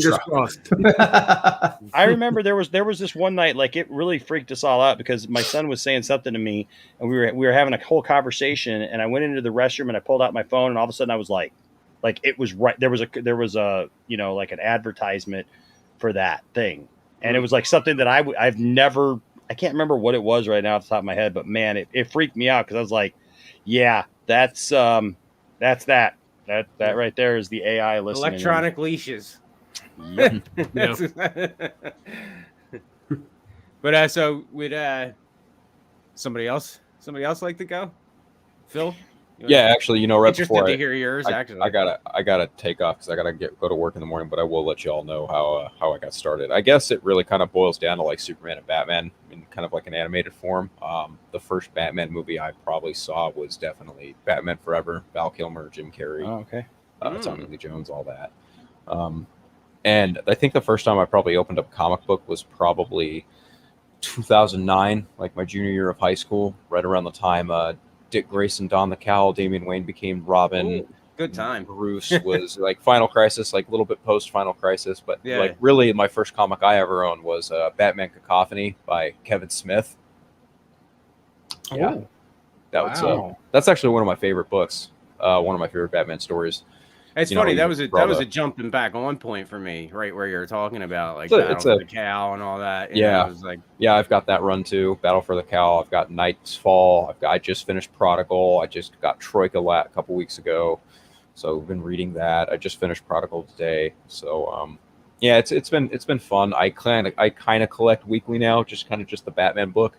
So I've got Tynan's run, James Tynan's run so far from 86 onward. I just got 111 the other day, so that's been quite a bit of fun as well. And I get the occasional Superman book too. I just got Tom Taylor's Superman, Son of Kal-El #1, as well as Grant Morrison's Superman and the Authority. So those nice. Two are my two guys in a DC. I wouldn't trade them for the world for anything. Mm-hmm. Batman '89, I saw that movie well after it was on VHS, obviously, because I was born in '92. So that film has a very different meaning for me, but I can absolutely understand and respect, like, all the Batmania and things like that. I actually really love Batman Returns. That's probably my favorite of the two Burton films, personally. Something special about that movie. Yeah, the only drawback with that one for me was atmosphere, because it felt more claustrophobic.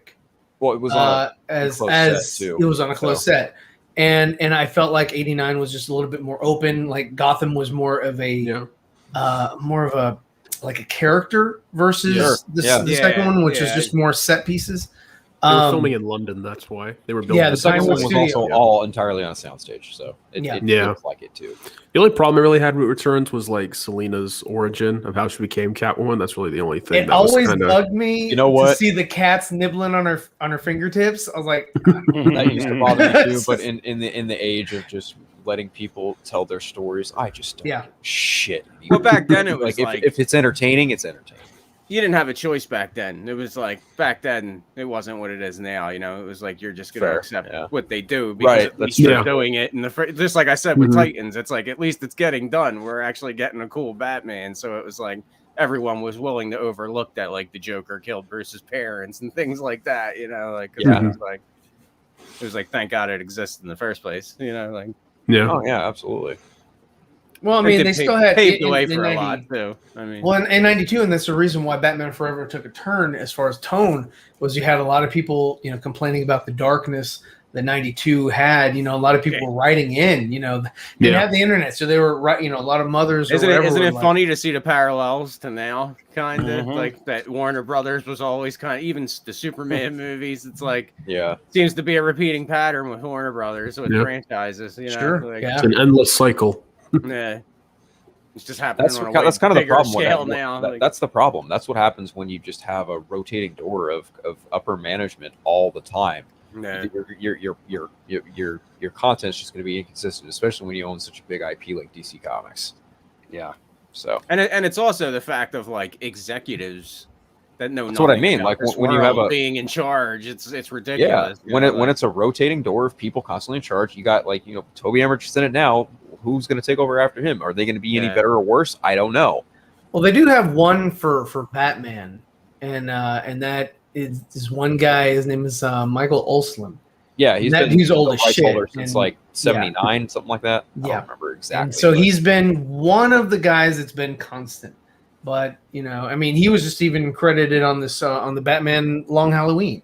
So I mean, he's like Batman's film producer. Like he's the person who owns those film rights. Like from a technical standpoint, I think that's the best way I can articulate it, because he's always the one coming out with any kind of Batman project, like, oh, see, give it a look. So, but nice guy. I've talked to him a couple times.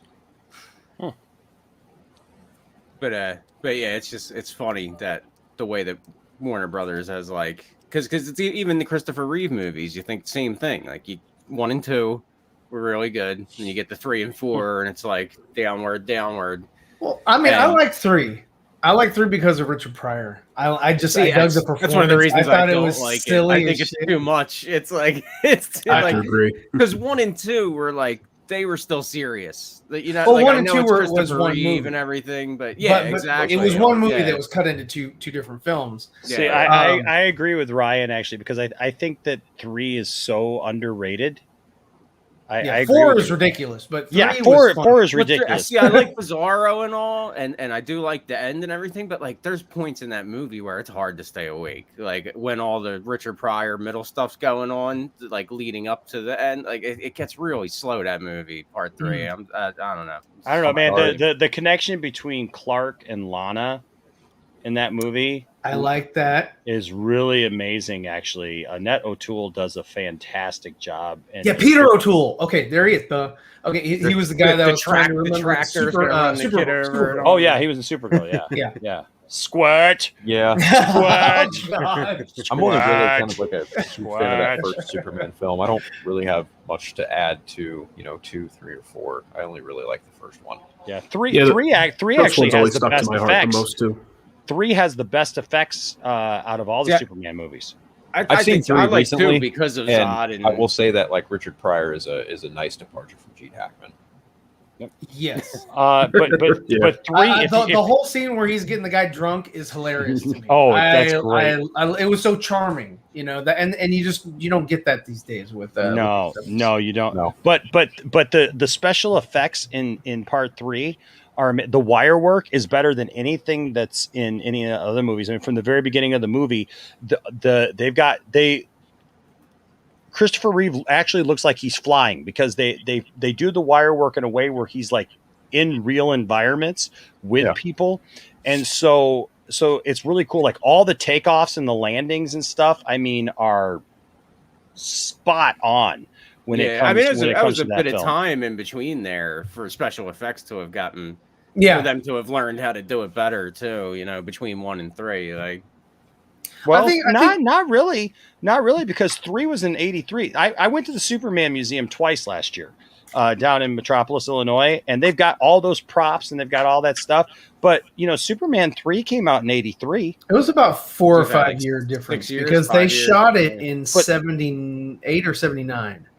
So the first movie came out in the first movie came out in 78, but they didn't finish Superman 2 until. But they did most of the work for 2 when they were shooting 1. So when Richard Lester came in to add additional photography or whatever, that was mainly interaction. It wasn't so much. Yeah.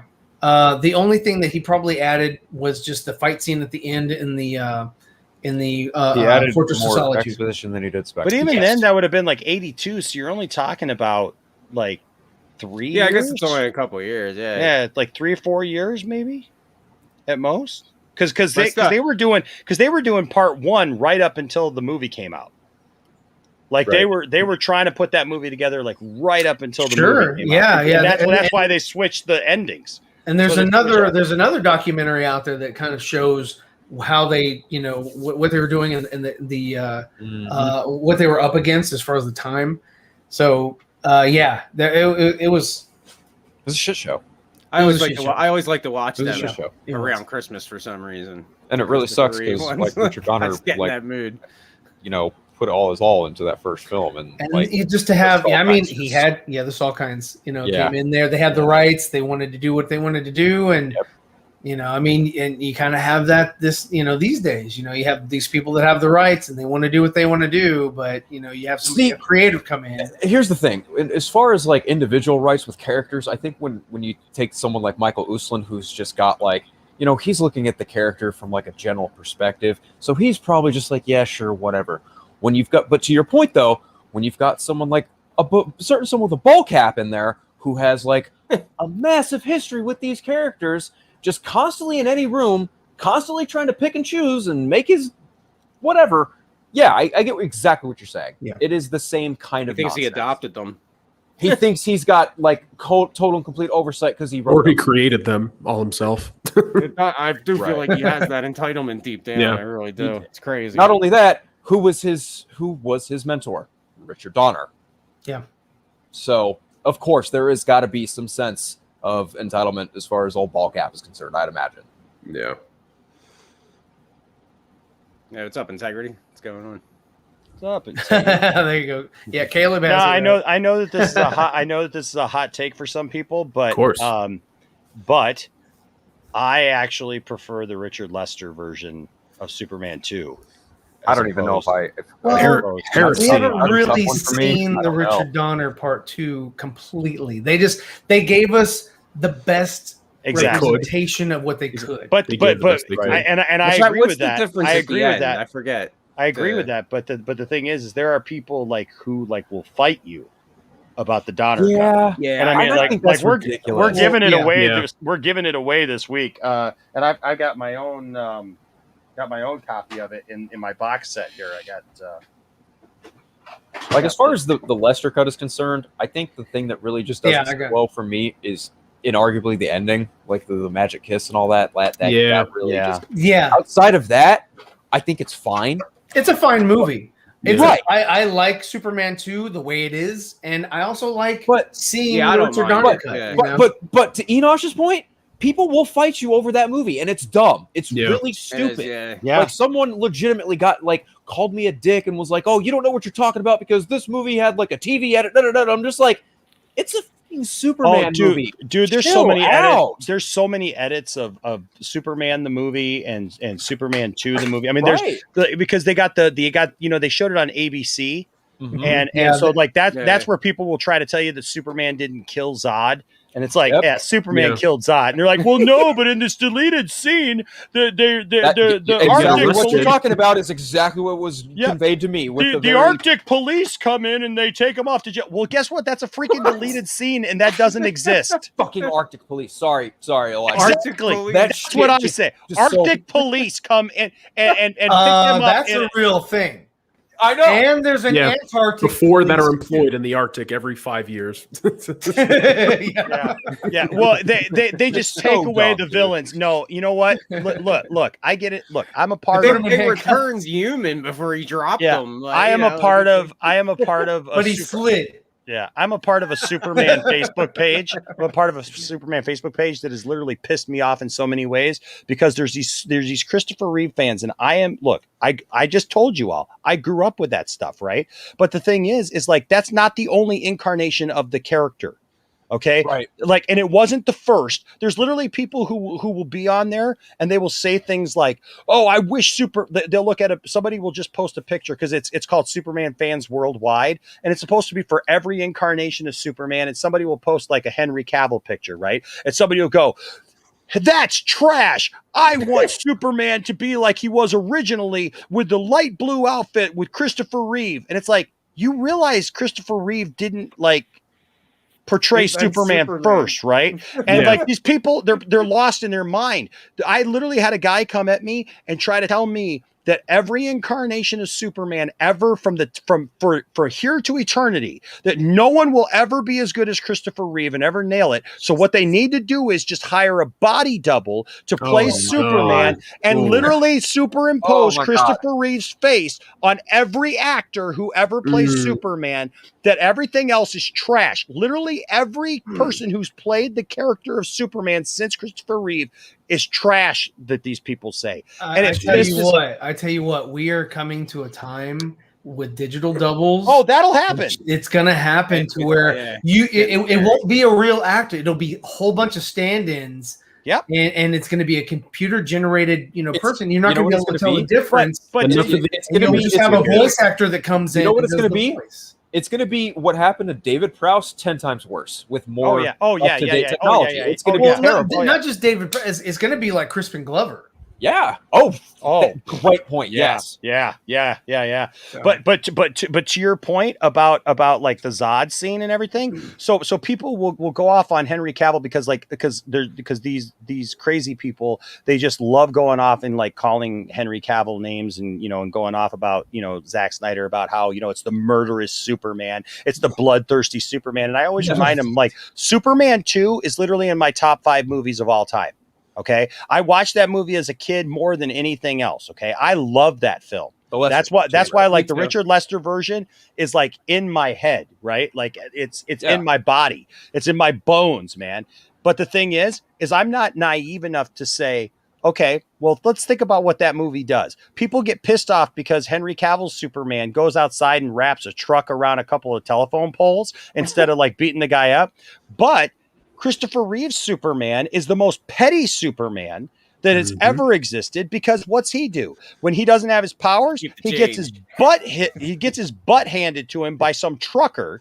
And at the end of the movie, when he gets his powers back, instead of letting it go or coming back and having a talk with the guy, because these people all want to exalt Christopher Reeve's Superman as being the most moral high ground, like never did anything wrong, the most perfect being ever, perfect being that ever lived, ever, whatever. The very definition. But does that Superman come back and just have a talk with the guy and go, you really should treat people nice? No, he comes back in as Clark Kent, lets the guy punch him in the stomach, breaking his hand, spins him around, like good luck explaining that. Spins him around on top of that chair, picks him up, sits him up on top of the thing, pushes him down the thing right into a pinball machine, which in real life, where he would have lacerations all over his body from the glass busting. Okay. Back, and everything. Yeah. And all of the metal pieces that stick up out of a pinball machine would be through that guy. Plus we know that guy at least suffers a concussion by the look on his face, because he's literally sitting there like in a daze, right? He has bad whiplash. And then what does Superman do? He makes a joke. Oh, here's some money for the thing. Oh, I've been working out. Yeah, I've been working out. Can I add to that? But in that defense, it's fucking dope. Oh, it's cool. Yeah, it's cool. It looks like he gives him like $100. I like this the will two guys cover the that are damage. eating, and they're like, "Fuck that." I have no problem with the scene. I have no problem with the scene. What I have a problem with is people trying to exalt Christopher Reeve's Superman like he does no wrong, and Henry Cavill's is somehow evil because he killed Zod. And I'm like, well, what did Superman do in that one? Like, so Superman gets them all back to the Fortress of Solitude. Right. And there he goes into the chamber. So he's protected somehow off camera, because if Zack Snyder wrote it that way, it would just be, that's lazy writing. No, not here. No. Somehow off camera, everything we know about how Superman loses his powers in that chamber and with the red lights and everything goes right out the window and doesn't make any sense whatsoever, because Superman never does anything different. He just goes into the chamber. And this time when it happens, the lights are on outside. He's safe inside. He comes out. Does Superman come out and say, well, guys, now you've lost your powers and I've turned the tables on you, and now it's time to go to jail? No, Superman literally comes out and puts on this whole act like he's trying to win an Oscar. Yeah, comes out, oh, like breathing all heavy and everything. And it's just like, Zod's like, now kneel before Zod. And Superman's all like, like the sound that his hand makes. I know, and then like it's like what? Sounds like it sounds like a million celery pieces. Did he turn into like Jello or something? Right. Takes a normal human being's hand at that point, right? and literally crushes it into a million pieces. Picks the guy up, picks him up, throws him into an ice shelf, and then he falls into a cloudy oblivion into like the chamber. Well, it doesn't end forever. It's not like a forever drop. It's a chasm of some kind. It's a chasm, and you hear his scream going down, down. Yeah, at best, he falls into some freezing water and dies. And then Non turns over and looks at him like that and goes, "Oh yeah." So then Superman basically abets, like he's part of the other two's death as well, right? And I'm just like. But no, he didn't kill them. They're still alive. You can't forget Lois, though. Like, what? You're a pain in the neck. And she at least Zack Snyder showed that he regretted it. Yeah. I don't care. Superman throws you into an ice shelf, let alone you fall into a bottomless pit. He crushed your hand. That's the most petty Superman you ever had. And Superman literally throwing you into an ice shelf, you're dead. Or you have such internal injuries, ain't nobody coming back to get you. No. But you know what I was really disappointed to hear is O'Houlihan, the guy who played Non, apparently he has a treatment for a sequel to Superman 2 that he wants to see done, actually, where the three villains end up teaming up with Superman and become good guys now because they get their powers back because they didn't die. And I was like, okay, I've met the guy. The guy's super nice. He's a super sweet old man. He needs to not be writing scripts though for Superman. And I see a ton of that That's same kind of like holy matrimony, like put this Superman on a pedestal for Tyler Hoechlin Superman. Look, I think he's fine. I think what they're doing with Superman and Lois is fine. For a TV Right? Superman, yeah. For a TV Superman, right? It's fine, but on the whole, as far as like the way they handle like Krypton and some of the antagonists, it's just not my bag. But I'm like very trepidatious to even speak my mind about it because I don't want those modern Reeves fans to be like, "You hate Tyler Hoechlin's Superman. You don't know what you're talking." It's like, no. Yeah, there's some CW shills out there. They're yeah. man. Philip, They'll come after you. Like, They're deep. They're deep in that. That Tyler Hoechlin's Superman literally like kills Lois Lane. I know. I know. Right? Like, and they unnecessarily made John Henry Irons a villain, but I really don't want to go down that rabbit hole. Okay. Well, Then I'm glad I'm not watching the show anymore. Well, you know, He's look, one of my favorite Superman characters. The John Henry Irons thing is actually fine with me.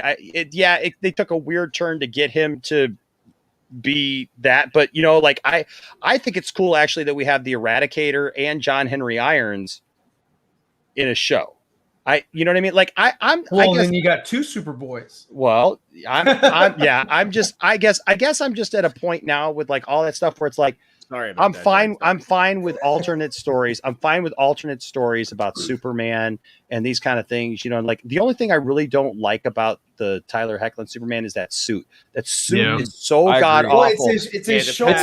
The symbol turtling every time.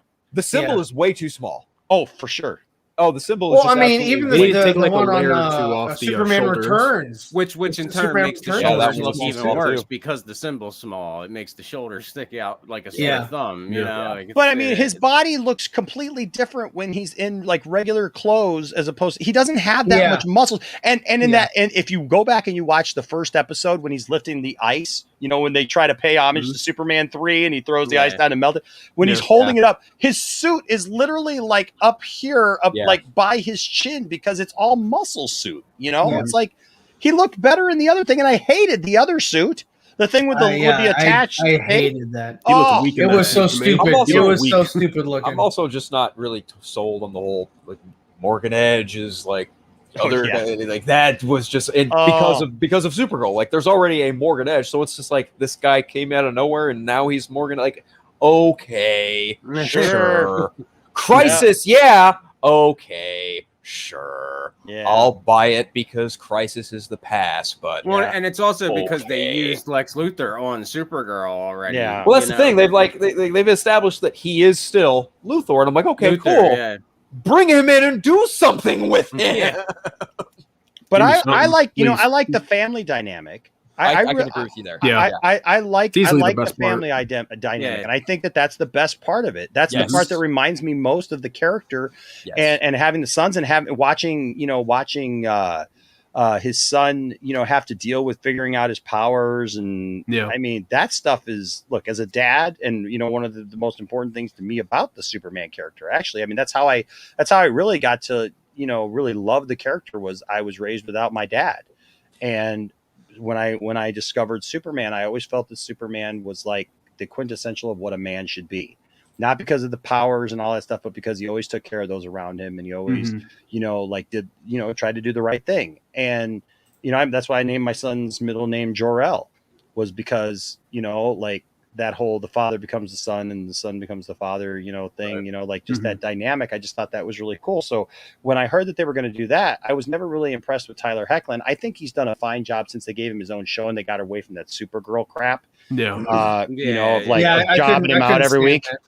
But I couldn't stand that. I couldn't stand Benoist. Oh my gosh. but I do. I really do like the family thing, and I hope the best for the show. I hope next season we get a better suit.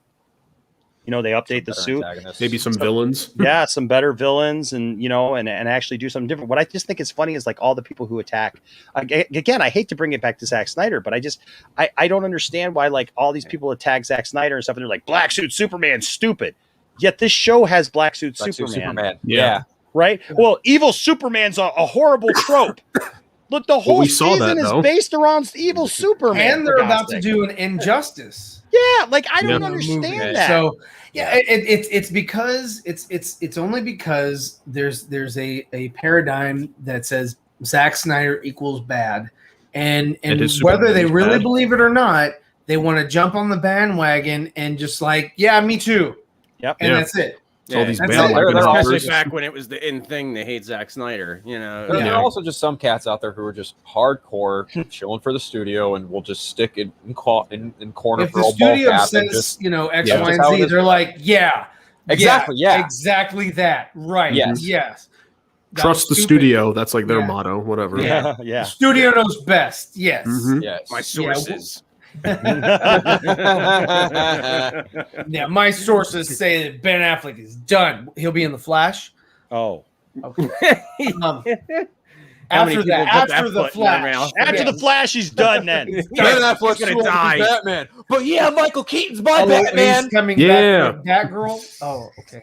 No, it's funny what you were saying about like with the Superman fans and the Superman group. There's a lot of people I mean, you see it with the Batman side too. That like I've had several people over the years come at me in reference to Ben Affleck's suit, saying like, "Yeah, but Batman's suit's supposed to be black." Oh, You what? know, you get Oh, those no. people. I love No. the gray. It's like, I love the gray. no, it's versus not. because it Yeah. shows he's imposing.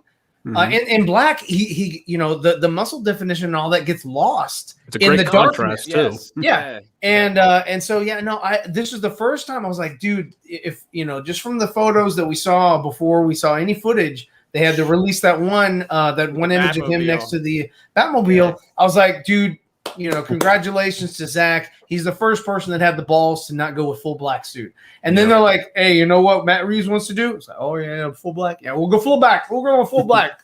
And it's like, dude, It you looks guay more are just charcoal going, gray. Like Like the Well, body I'm just saying it's And a weird metal It seems plate like it's on all his the same chest. tone, I love yeah. seeing Protect new from Batsuit. bullets. I love seeing a new Batsuit for every new film. I love seeing all of it, but Me and too. I'm just gonna get this out of the way. As much as I love like Neil Adams drawing the Batman, as much as I love Burton's take on the Batman, I just don't give a shit about the yellow oval. And there are some people who are like yellow oval or bust, and it's like, all right, whatever. Yeah, I never really cared for the yeah, yellow. I mean, it's like, I switched up never- several times in the either way comics, for me, but- I don't care. Really, It's whatever. like if you got the yellow logo, cool. Just okay, I understand it's a target. Or if it's just a black Right for the bat chest. with it's like aim for the chest. Or if you have if they make one that's a bat symbol that just has the yellow outline, like the new 52 or whatever, I'm Yeah. fine with that. It's a superhero. Who gives a shit? Well, You know, that's I what I mean- love about Batflex is it was the perfect twist between like you could tell he was inspired by Miller, but also by like the Jim Lee New 52 Yeah. look at the same Yeah. time. Little- you little know? Greg Now, Like but hold Hulu on, in there. Ryan, because you said that, but yet in the same token, you just said that both Tyler Hoechlin, and I agree with you, that both Tyler Hoechlin and Brandon Routh's S was too small, and it's a symbol. It was. I Too, agree. it should be bigger. It should be bigger. It should be, I mean, right? And so it's weird. I think with Batman, it's the same thing. Like where people will argue over Superman's suit all day long, right? It's like it's got to have the red undies. Yep. It's got to have. Yep. Look, I like the red briefs. Okay, I have no problem with the red briefs. And I think- like the red briefs. I like the no briefs, and I like Yep. the hybrids that I've seen, from Yes. art. It's Yes, just but like for okay. some reason you can't do that. But Batman, you can switch up Batman a million different ways, and people will still go, "Yeah, it's all right. It's Batman. Like I like it, right?" I mean, but Yeah. but I don't know if you gave him like briefs. If you gave Batman briefs, I think people would go nuts. I think they'd be like, I don't know. I really don't know because it's never been done. So like, Yeah. "It's never been Oh done." wait, so you no, don't know it yet. has. It has. Adam When did West. he have- Well, Oh, yeah, Adam yeah. West. No, Adam The West is diaper. forgivable The because satin diaper. 60s. Yeah. the satin your diaper. Batman. To Hell your yeah. Adam, From a Adam modern West, So what like, I'm saying pulled is off Dad Michael belly. Keaton's Waist high. gone. Michael Keaton's Yeah. gone. They haven't done it. So Up to the nipples, everything. Right Fuck now, yeah, screw the nipples. The nipples kind of pissed me off. I was like, no. yeah. I was actually Yeah. really happy that like at the end of Batman Forever there were no nipples on the Sonar suit. There were only nipples on the Robin suit. I agree. I agree with that sentiment. But like Nightwing didn't have that, or Robin didn't have that same. Did He he? should Did he have have? been Did Nightwing he at have that it? age he was. And I kind of got pissed at Batman in and the last Robin one, they used when it, Alicia Silverstone did not have nipples on her shirt. Of course that would bother you. And I was like, you sons of bitches. Boycott Batman In the and last Robin. one, they used the Well, night. what's Release- the point? Just put a Release the cape nipple on it, cut. like- Right? Thank What's you, I Eno. mean, That's what's not the point at They at wanted that it to point? be anatomically correct. Yeah, but I mean that's the thing. Like you literally put Batgirl in it, and you're just putting nipples on. Like I'm sorry, that's just dumb. But we need nipples on the Superman suit. Right? Exactly. My put it on Nick Cage's suit. Oh, good Yeah, lord. Nick Cage, I could have seen that. Oh. God, we dodged. I just didn't like his There's hair. people in I was that like, Superman why does his group. hair look like that? Give him a fucking hairpiece. Dude, there Like, are people in that Superman group that were today making posts about how what we missed, and like we'll never know what we actually missed out on with Nick Cage. And I'm like, come on, guys. Yeah, no. Come on. No. It's I a was fire so documentary, glad. but Even as a Yeah, child. it's a great documentary. My God, that I agree. documentary is That was fantastic. a great suit that he was in. I'll say that. I didn't like think that the movie S would've looked been a shit weird, show. Like- and his hair looked weird. I like Well, the he- S. long I don't hair, like the like- briefs. The He looked briefs is just he a looked cod like a piece. vampire. Yeah, The Yeah, like a briefs is just banana a hammock red going cod on. piece, and that's Yeah. weird. That's weird. But I know I that's lost like a plastic friend right up over chest is Batman. nuts. I lost a friend over Batman v Superman because That sucks. because of Batman killing this guy. This guy literally he never even saw the movie, and he's like I think he was like 8 years older than me, and I mean like we weren't super close friends, but like we had gotten to know each other in the past 2 years, and we were both comic book guys, and we knew each other through church stuff and everything, and he was always a nice guy to me and stuff. And then when Batman v Superman came out, like he took this hard stance because he heard that Batman kills in it. Yeah. Right. And I was just like, but you like, and I was having a casual conversation because his favorite Batman is Michael Keaton, Batman 89. That's his favorite Batman. And I said, well, dude, I said, hold on a second. And it wasn't like I attacked him. I didn't come at him. I just asked him the question. I said, but every incarnation of Batman has literally killed. And he's like, because he's like taking a hard stance. He wasn't going to see the movie. He was going to boycott this film and stuff. I'm like, but your favorite Batman is Batman 89 with Michael Keaton. He goes, yeah. I said, well, that Batman, because he was mad too that Batman fired a gun in the warehouse scene because he saw the warehouse scene part, and he's just like, nope, that's not Batman. He's touching a gun, and I'm like, Batman, touching a gun. Batman has that was literally his thing. He's like, and I'm like, Batman, first of all, has machine guns and all kinds of guns and stuff in Batman 89. He's shooting at the Joker. He blows up Ace Chemicals. And I said, second of all, like he takes that one guy and like knocks his head into the bell and throws him down the shaft of the bell tower. That dude ain't getting back up. That dude's dead. Yeah. And then in Batman he didn't Returns, parachute on his way down. yeah, and then in Batman Returns, he literally stuffs a bomb down that guy's pants and smiles about it when he blows up. Well, Lit someone else on fire with the Sets a Batmobile. guy on What do fire. you think of that? Right. Keaton killed like 500 people. You should not be mad at like Like, Batfleck at exactly. all. Bale. The Ace Chemicals. Christian scene. Bale as and well. then- Christian Bale pre-Batman rolls in, with a drops the whole bomb, temple like- of fire people. Yeah. Like, Dude, we were in a, he had, I will he had not his kill own, this one person. Right. I'm gonna But I'll incinerate this whole Yeah. school. yeah. he had his own private little Facebook group, right, that he invited me to, and he was posting about this stuff, and he had all of his buddies in there that I didn't know, but he had all of his buddies in there like supporting him and stuff. And I just said, well, hold on a second, what about this? What about this? What about this? And he was like, Enosh, you need to stop. And I was like, what? And I said, well, hold on a second. And so like I found like all these videos. I found like 4 or 5 videos that talked about every incarnation of Batman that killed somebody, right? And I didn't see his post back to me before I had posted all 5. Okay. Because I was copying and pasting from YouTube and putting them right over. And I even pointed out that like even Adam West Batman, remember that episode where they dehydrated all the goons? Yeah. And Batman would punch one movie. and Yeah. the movie. And they would evaporate. Those guys are dead. Mm-hmm. Like, you can sugarcoat and go, no, they evaporated. They're dead. Yeah. Right? He killed one They guy. ain't coming back. When he was fighting as Bruce Wayne, he killed one guy. He like punched him and he went into the thing and he blew up in the ocean, whatever. Right. Yeah. Like those guys are dead. Well, he got so mad at me. He banned me from the group. And then he's like, don't ever talk to me again. He's like, I know Batman. You don't know Batman. I read all those books and stuff. You're younger than me. And I'm like, dude, I'm 8 years younger than you. And you know what? That's not how comic books work. I can literally read everything you've ever read. That's when you And know you've have. won.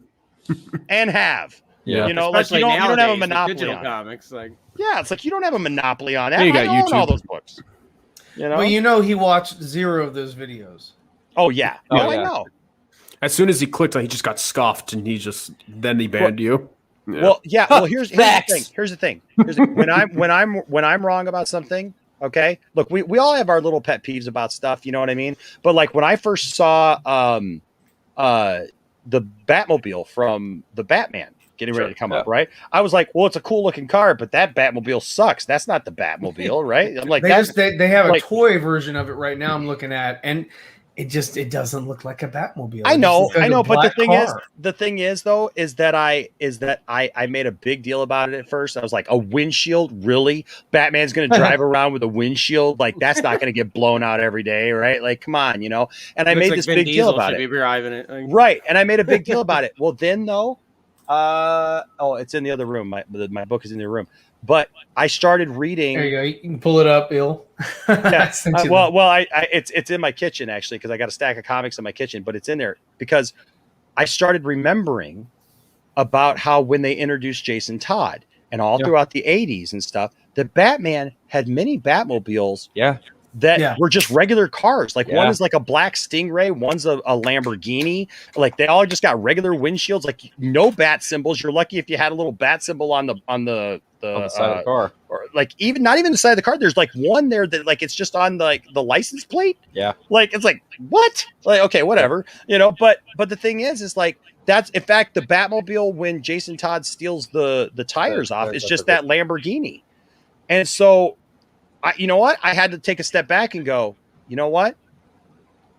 I think I've been programmed now that the Batmobile has to be this futuristic crazy car or a tank or like, you know what I mean? Something it has like to have that. Some kind of like, you know, some it has to be otherworldly or whatever, you know. And I had to take a step back and you know what I said? I said, you know what? I'm willing to give this a chance now because I realize it's in the comics. I didn't have a problem with it when it was in the comics. I'm gonna take a look at it. I think that's just what we have to do. We just have to be fair about that stuff, right? That it's like when we're presented with stuff that's like from the comics, you know, or from real life stuff, you just go, oh well, I'm not the gatekeeper of this stuff. Yeah, you know. Yeah, I mean that's the only thing that like you know doesn't really set well with me. Like I love the bike that he uses. I think that looks pretty dope. It reminds me of like, you know, the Terminator motorcycles from Terminator Salvation. It kind of makes me think of the they look like that from the animated series because it's got that little two-pronged bat motif there where the beam comes out the front. Yes. And I dig that. And I'm like, okay, because that's kind of custom or whatever. Yeah. And I'm cool with him like, you know, having a car and then, you know, kind of tinkering with it and building it up and changing it and whatever. But, you know, like, first off, I was like, you know, it's just a Fast and Furious car with some lights. I don't understand what lights, but they're, you know, whatever, because it's supposed to be dark. That's definitely a custom engine in the back, though. It is definitely a custom engine, yes. And I was like, you know what? I'm willing to forgive all that other, you know, stuff or whatever, because it's a Batman movie and I'm going to watch it. And so it's a car. It's secondary. It doesn't matter. But, like, you know, we are conditioned, like Enosh was saying, you know, to you know, from watching Mask of the Phantasm, and you see that, you know, the Batmobile that he got from that one was from the Tomorrowland, the World Fair, right? World's Fair. And I just did a commentary about the movie, so it's pretty fresh in my mind. So there you go. So I mean, you know, he took that shameless plug, revolutionary car. Everybody, go watch Phil Barker's review of the Mask of the Phantasm, available now on YouTube. You see what Cherie put when we were talking about the guy who fell down the bell tower? She goes, "Well, we didn't see Enosh. There's a cloud at the bottom of that shaft. That thug is living on a farm upstate now." Oh boy. I thought he'd be on cloud 9. There you have it. We have confirmation. But also with Cherie. Like it's in the TV edition. Right. with Tim Burton's Batmobile. I mean, that right there was it was very conceptualized and very you know, it fit the motif, right? And to this day, it's one of my favorite Batmobiles. I like that one, and I like the one that Ben Affleck had. But then also, you know, seeing the Batmobile come back or make an appearance in the Flash movie kind of brings that nostalgia and excitement because it is an exciting car to look at. Whereas this other one here, it's just a regular muscle car. And it's not as exciting. Like I was looking at some pictures I sent Il in the DM that they just released of the toys, and it just doesn't look interesting. It looks okay. I'm like, all right, the most interesting, part about it is what Phil was saying was the engine in the back. But everything else just looks like, maybe it's a Charger or maybe it's a Challenger or something like that. It's like an old school Dodge Charger, I think. It looks like it's modified or whatever from that. And so it's cool. If I had that in my driveway, hell yeah. Straight up like it's a muscle car. It's a homage to but we've been sort of like conditioned, like with the Dukes of Hazzard car, with the Back to the Future car, with the Batmobile. We've been conditioned that these cars or whatever that are in these. Sorry, I'm imagining the Batmobile coming out with like the rebel flag on top of it, and like everybody losing their mind. There you have it. Yeah. So it's minus the blue flames because that's that's I feel like that color that doesn't really. It's a little too complex for me to send it to myself. What toy is that? Yeah, that's what I was talking about. I know because I think the car itself is supposed to be like gray, not because I don't have my Twitter link. It's more of a gunmetal gray or whatever. Mm-hmm. Yeah, what toy is that? That's the toy. Is that the Hot Wheels or that's the figure. That's the figure that goes inside. Yeah. I don't know why it's black because the car itself is like a gunmetal gray. Yeah, dude. Where did you get that at? On Twitter. It's on Twitter. Somebody tweeted it's on Twitter. Sabrina. There's a couple images making around. Sabrina put it up. Yeah. So, but yeah, I mean, if you share screen, can you share screen with this version? I don't have my Twitter linked up to my studio computer. That's why I put my phone up because I would have to like email it to myself. Got you. Okay. So here I'll share it from mine. Hang on. Okay. Twitter share. I think the aesthetic, here you go. I think the aesthetic that Reeves is going for kind of helps emphasize that car a little more because if you look at it in daylight, it does look very like Fast and Furious-esque. But I think like the aesthetic he's doing makes the car look cooler. So it's a pretty cool. I don't know if it's a battering ram, but it's a pretty cool bumper. I think it might be a battering ram, and I think that's a hearkening to Neil Adams' run on the character. Okay, and then I guess it's like they're going for like early his creation too. Oh, yeah, this is year two. The hope is that does look like a Dodge Charger. The hope is that since his suit is so put together by himself, is that throughout the course of it proposed. But look at the motorcycle though. The motorcycle looks very, very custom. Yeah, like this is the most custom out of the whole build. Like you said, this engine with the fire and all that kind of stuff coming out of it and whatever. That's the most Batmobile-esque of this whole thing. But I mean, it's just like other than that, it's a normal muscle car. So, but yeah, that's to see how that car runs on film and how it's going to look. Yeah, I think it'll have a cool scene. It's going to be cool seeing that penguin chase sequence. It'd be cool if it keeps evolving as the movies go on. That's what I'm hoping. This one gets destroyed, and this one, does he have a holster? Oh, apparently, so his wrist gauntlets, the things on top of them, apparently, like those are his grapnel, like spears. Like those are what are on top of his car. So he loads his grappling gun. Right. Exactly. Okay. Yeah. That's cool. That's practical. Never been done before. I'm excited to see like has him swinging through Gotham City because that'll definitely be something we haven't been seeing before either. Because Christian Bale just kind of flew around, and I mean, this one here is yet another version of like what would happen if Batman were real.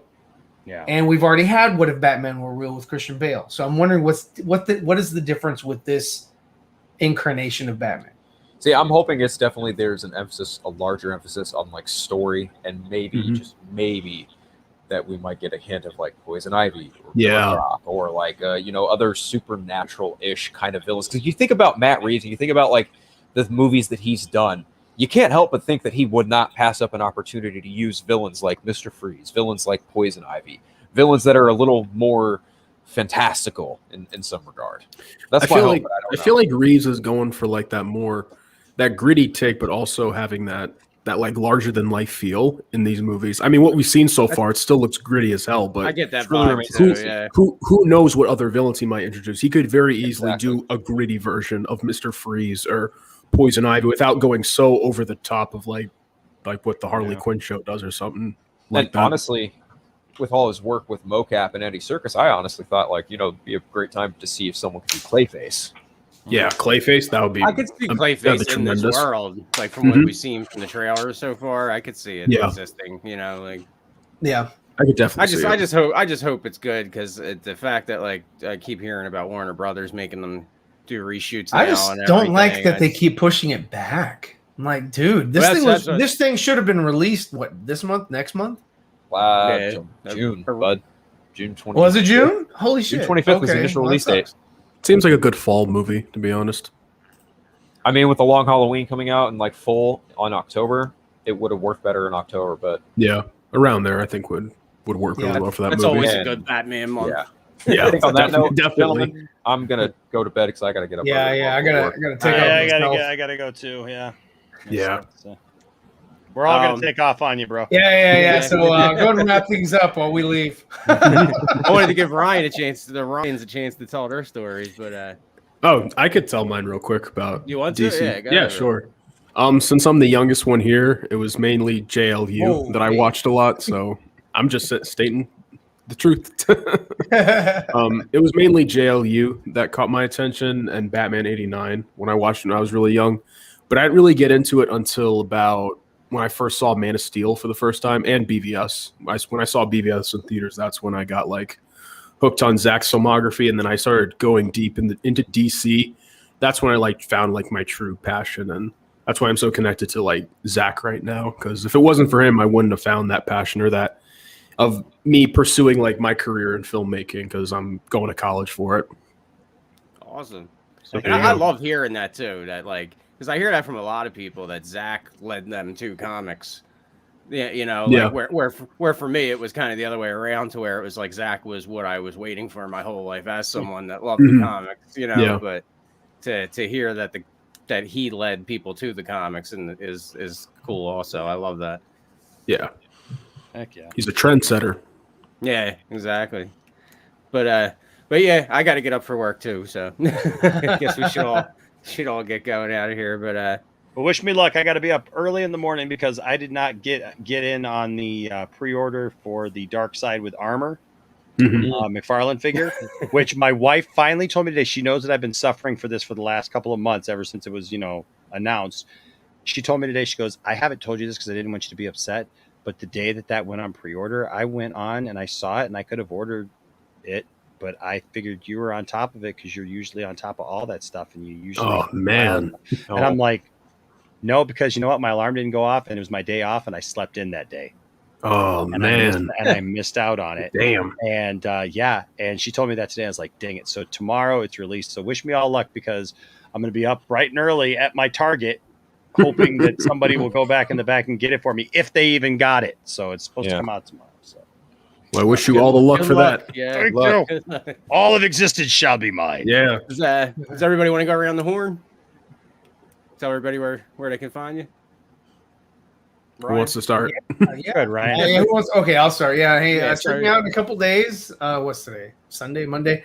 Check me out on Tuesday, and I'll be doing a little drawing. So, and that'll be fun. And then on Thursday we'll have 4 Nerds with Andre and Dawson and Anthony, and that's always fun. And maybe we'll see you guys in the chat. But yeah, hey man, thanks for inviting me on the show, and this was fun. Thanks for coming. Fun, nice little memory lane. So that was really cool. And Ryan, Real Burn. Yeah, you guys can find me on my channel, The Real Burn Productions. This Friday, I'm going to be doing a Titans stream. We're going to talk about the new episode and the series overall. We'll go a little deep into it. And you guys can also find me on my Twitter at The Real Burn and my Instagram, Rye_Rivera. Nice. Take it away, Phil. Well, if y'all want to follow me on Twitter or Instagram, it's just the tag below, Unfiltered. Thanks again, Illwife, for the invite. Just a lot of fun, just kind of revisiting memory lane, if you will. If anyone wants to listen to any podcasts, I run Superhero Stress, Magic and Movies, and The Eternal Night. As I mentioned earlier in the stream, we did a commentary for Batman Mask of the Phantasm, so that is out in the world, ready to go. And we just recorded our 3rd episode for that today, and so yeah, a lot of fun. Nice. And I'm Enosh at Poindexter Lounge, and you all are always invited to Poindexter Lounge. You guys are all welcome anytime you want. And you can find us there. And we just talk about stuff and have fun and nerd out. And this was great, man. Thank you, Ill Life. Appreciate it. Thanks for coming, man. Yeah, man. I realized like I finally got to meet you for the first time yesterday on Dawson's stream, and that was when I said, I realized it's like, well, dang, I've never had him on a stream. Dang, I'm gonna have to rectify that. So definitely. But yeah, I appreciate you asking me to come on, man, and glad that we could do this. This was fun. Just thank you guys all for coming. It was awesome. This is what I miss. This is what I miss since like a lot of people have kind of gone crazy. And just like I was talking with Dawson today when we were doing our show. I said, I just feel like everybody fought for so long that it's like once we got the Snyder cut, people just felt like they had to keep fighting for something, and unfortunately, a lot of people turned on each other, and so this is like the most wholesome stream ever, man. To be like talking about Super Friends and Scooby Doo and like how we developed our love for these characters, because that's why we're here. Mm-hmm. Yeah. That's how we all know each other, is because Absolutely. of characters like characters who wore bright colors or dark colors or kill or don't kill or shoot guns or don't shoot guns or whatever. It doesn't matter. It's the characters, and those characters are going to be around long after we're gone. You know, that's true. And there's going to be incarnations that will happen one day that we would be probably dead set against, right? Or whatever. Maybe we'd love them. I don't know. But to that point, it's funny because like there's now a new incarnation of Batman in the form of Tim Fox, and I know a lot of former friends that I don't really talk to anymore who were just like kind of absent of that idea. And I'm just like, I don't understand why, but if that's not your bag, that's not your bag. But I, to that point, like there's a version now that I'm looking forward to, and I like reading about it. Yeah. Hey, just like what you like, like, and don't try to tell somebody else that they can't like what they like. Yeah. Like I've even been saying, like with this Flash movie coming out, like I get it, the behind the scenes stuff and knowing that junk happened and everything. And look, I've been one of the biggest, proponents of supporting Ray Fisher and Zach and everything else. At the end of the day, there's going to be a whole lot of DC stuff that comes out in the rest of my lifetime. I really don't want to spend the rest of my life hating or being angry about everything. Mm-hmm. And so I need to compartmentalize how I deal with that. And Ray Fisher said that when he was on my channel once, and so did Wayne T. Carr. Now, if they've kind of changed their mind on it, I get personal things happen to them, right? So I understand that, but I think the argument still holds true that we have to compartmentalize and realize, okay, you know what? Everybody who worked on this Flash film is not Walter Hamada or Toby Emmerich. Or Jeff Johns. Or Jeff Johns, right? Yeah, like, right. You know what I mean? And realize like, okay, I'm going to go see the Flash. I'm going to go see the Flash, right? And when I go see the Flash, there will be parts, I'm sure, in my mind where I think, man, it really sucks that Cyborg isn't in this film. Yeah. Right. Same page. Right? Same and page. I'm going to be very, very frustrated about that. But at the same time, I'm also looking at a movie that has Ben Affleck returning as Batman, something that we were told was never going to happen. You guys mentioned that earlier, right? We got Ezra Miller coming back. Yeah. Ezra's coming back. You got this Supergirl. You got Michael Keaton back as Batman. And I know he's 70 years old, but my God, come on. Like we've been talking, I'm sorry that there's a part of me, yes, that 13-year-old me gets excited again and goes, hey, that was the Batman that was Batman when that was my first Batman that I took seriously beside, because before that we had Adam West, so I mean, like that was it. And so don't be too harsh on people who just want to like stuff. Mm-hmm. Whether it's DC, Marvel, no, whether it's DC, Marvel, Star Wars, whatever. It's okay. Something else will come along that you like eventually. Yep. Mm-hmm. Your life will be a lot easier if you just and let people like what they like. And you know what? If nothing ever comes along again that you like, no one can ever take away the things that's already there. Yeah, that's already there. Mm-hmm. So that's just how I'm trying to look at it nowadays, and that's it. Enjoy it. To live by. Make love, not war. There you go. Right on. That's right. Fire. But yeah, thanks to everybody in the chat too for coming through. Yeah, it was fun. Please fun like and subscribe if you haven't already. And, We love you all. You can find me also at Vero, Instagram, Twitter at Ill Life, and here on my YouTube channel. So thanks to everybody, and see you next week. Later. See you.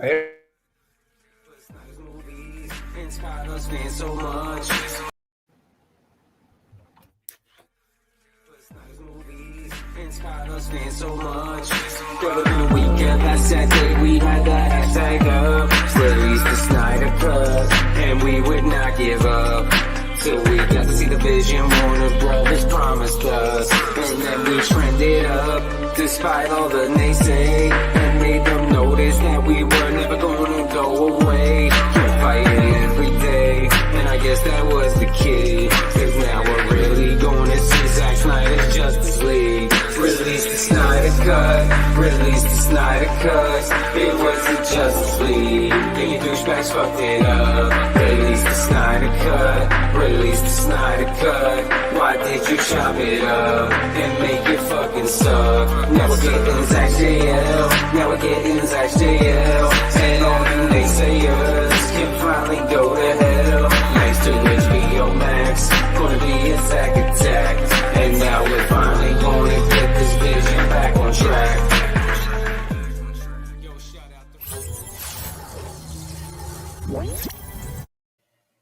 Oh, and everyone was gone.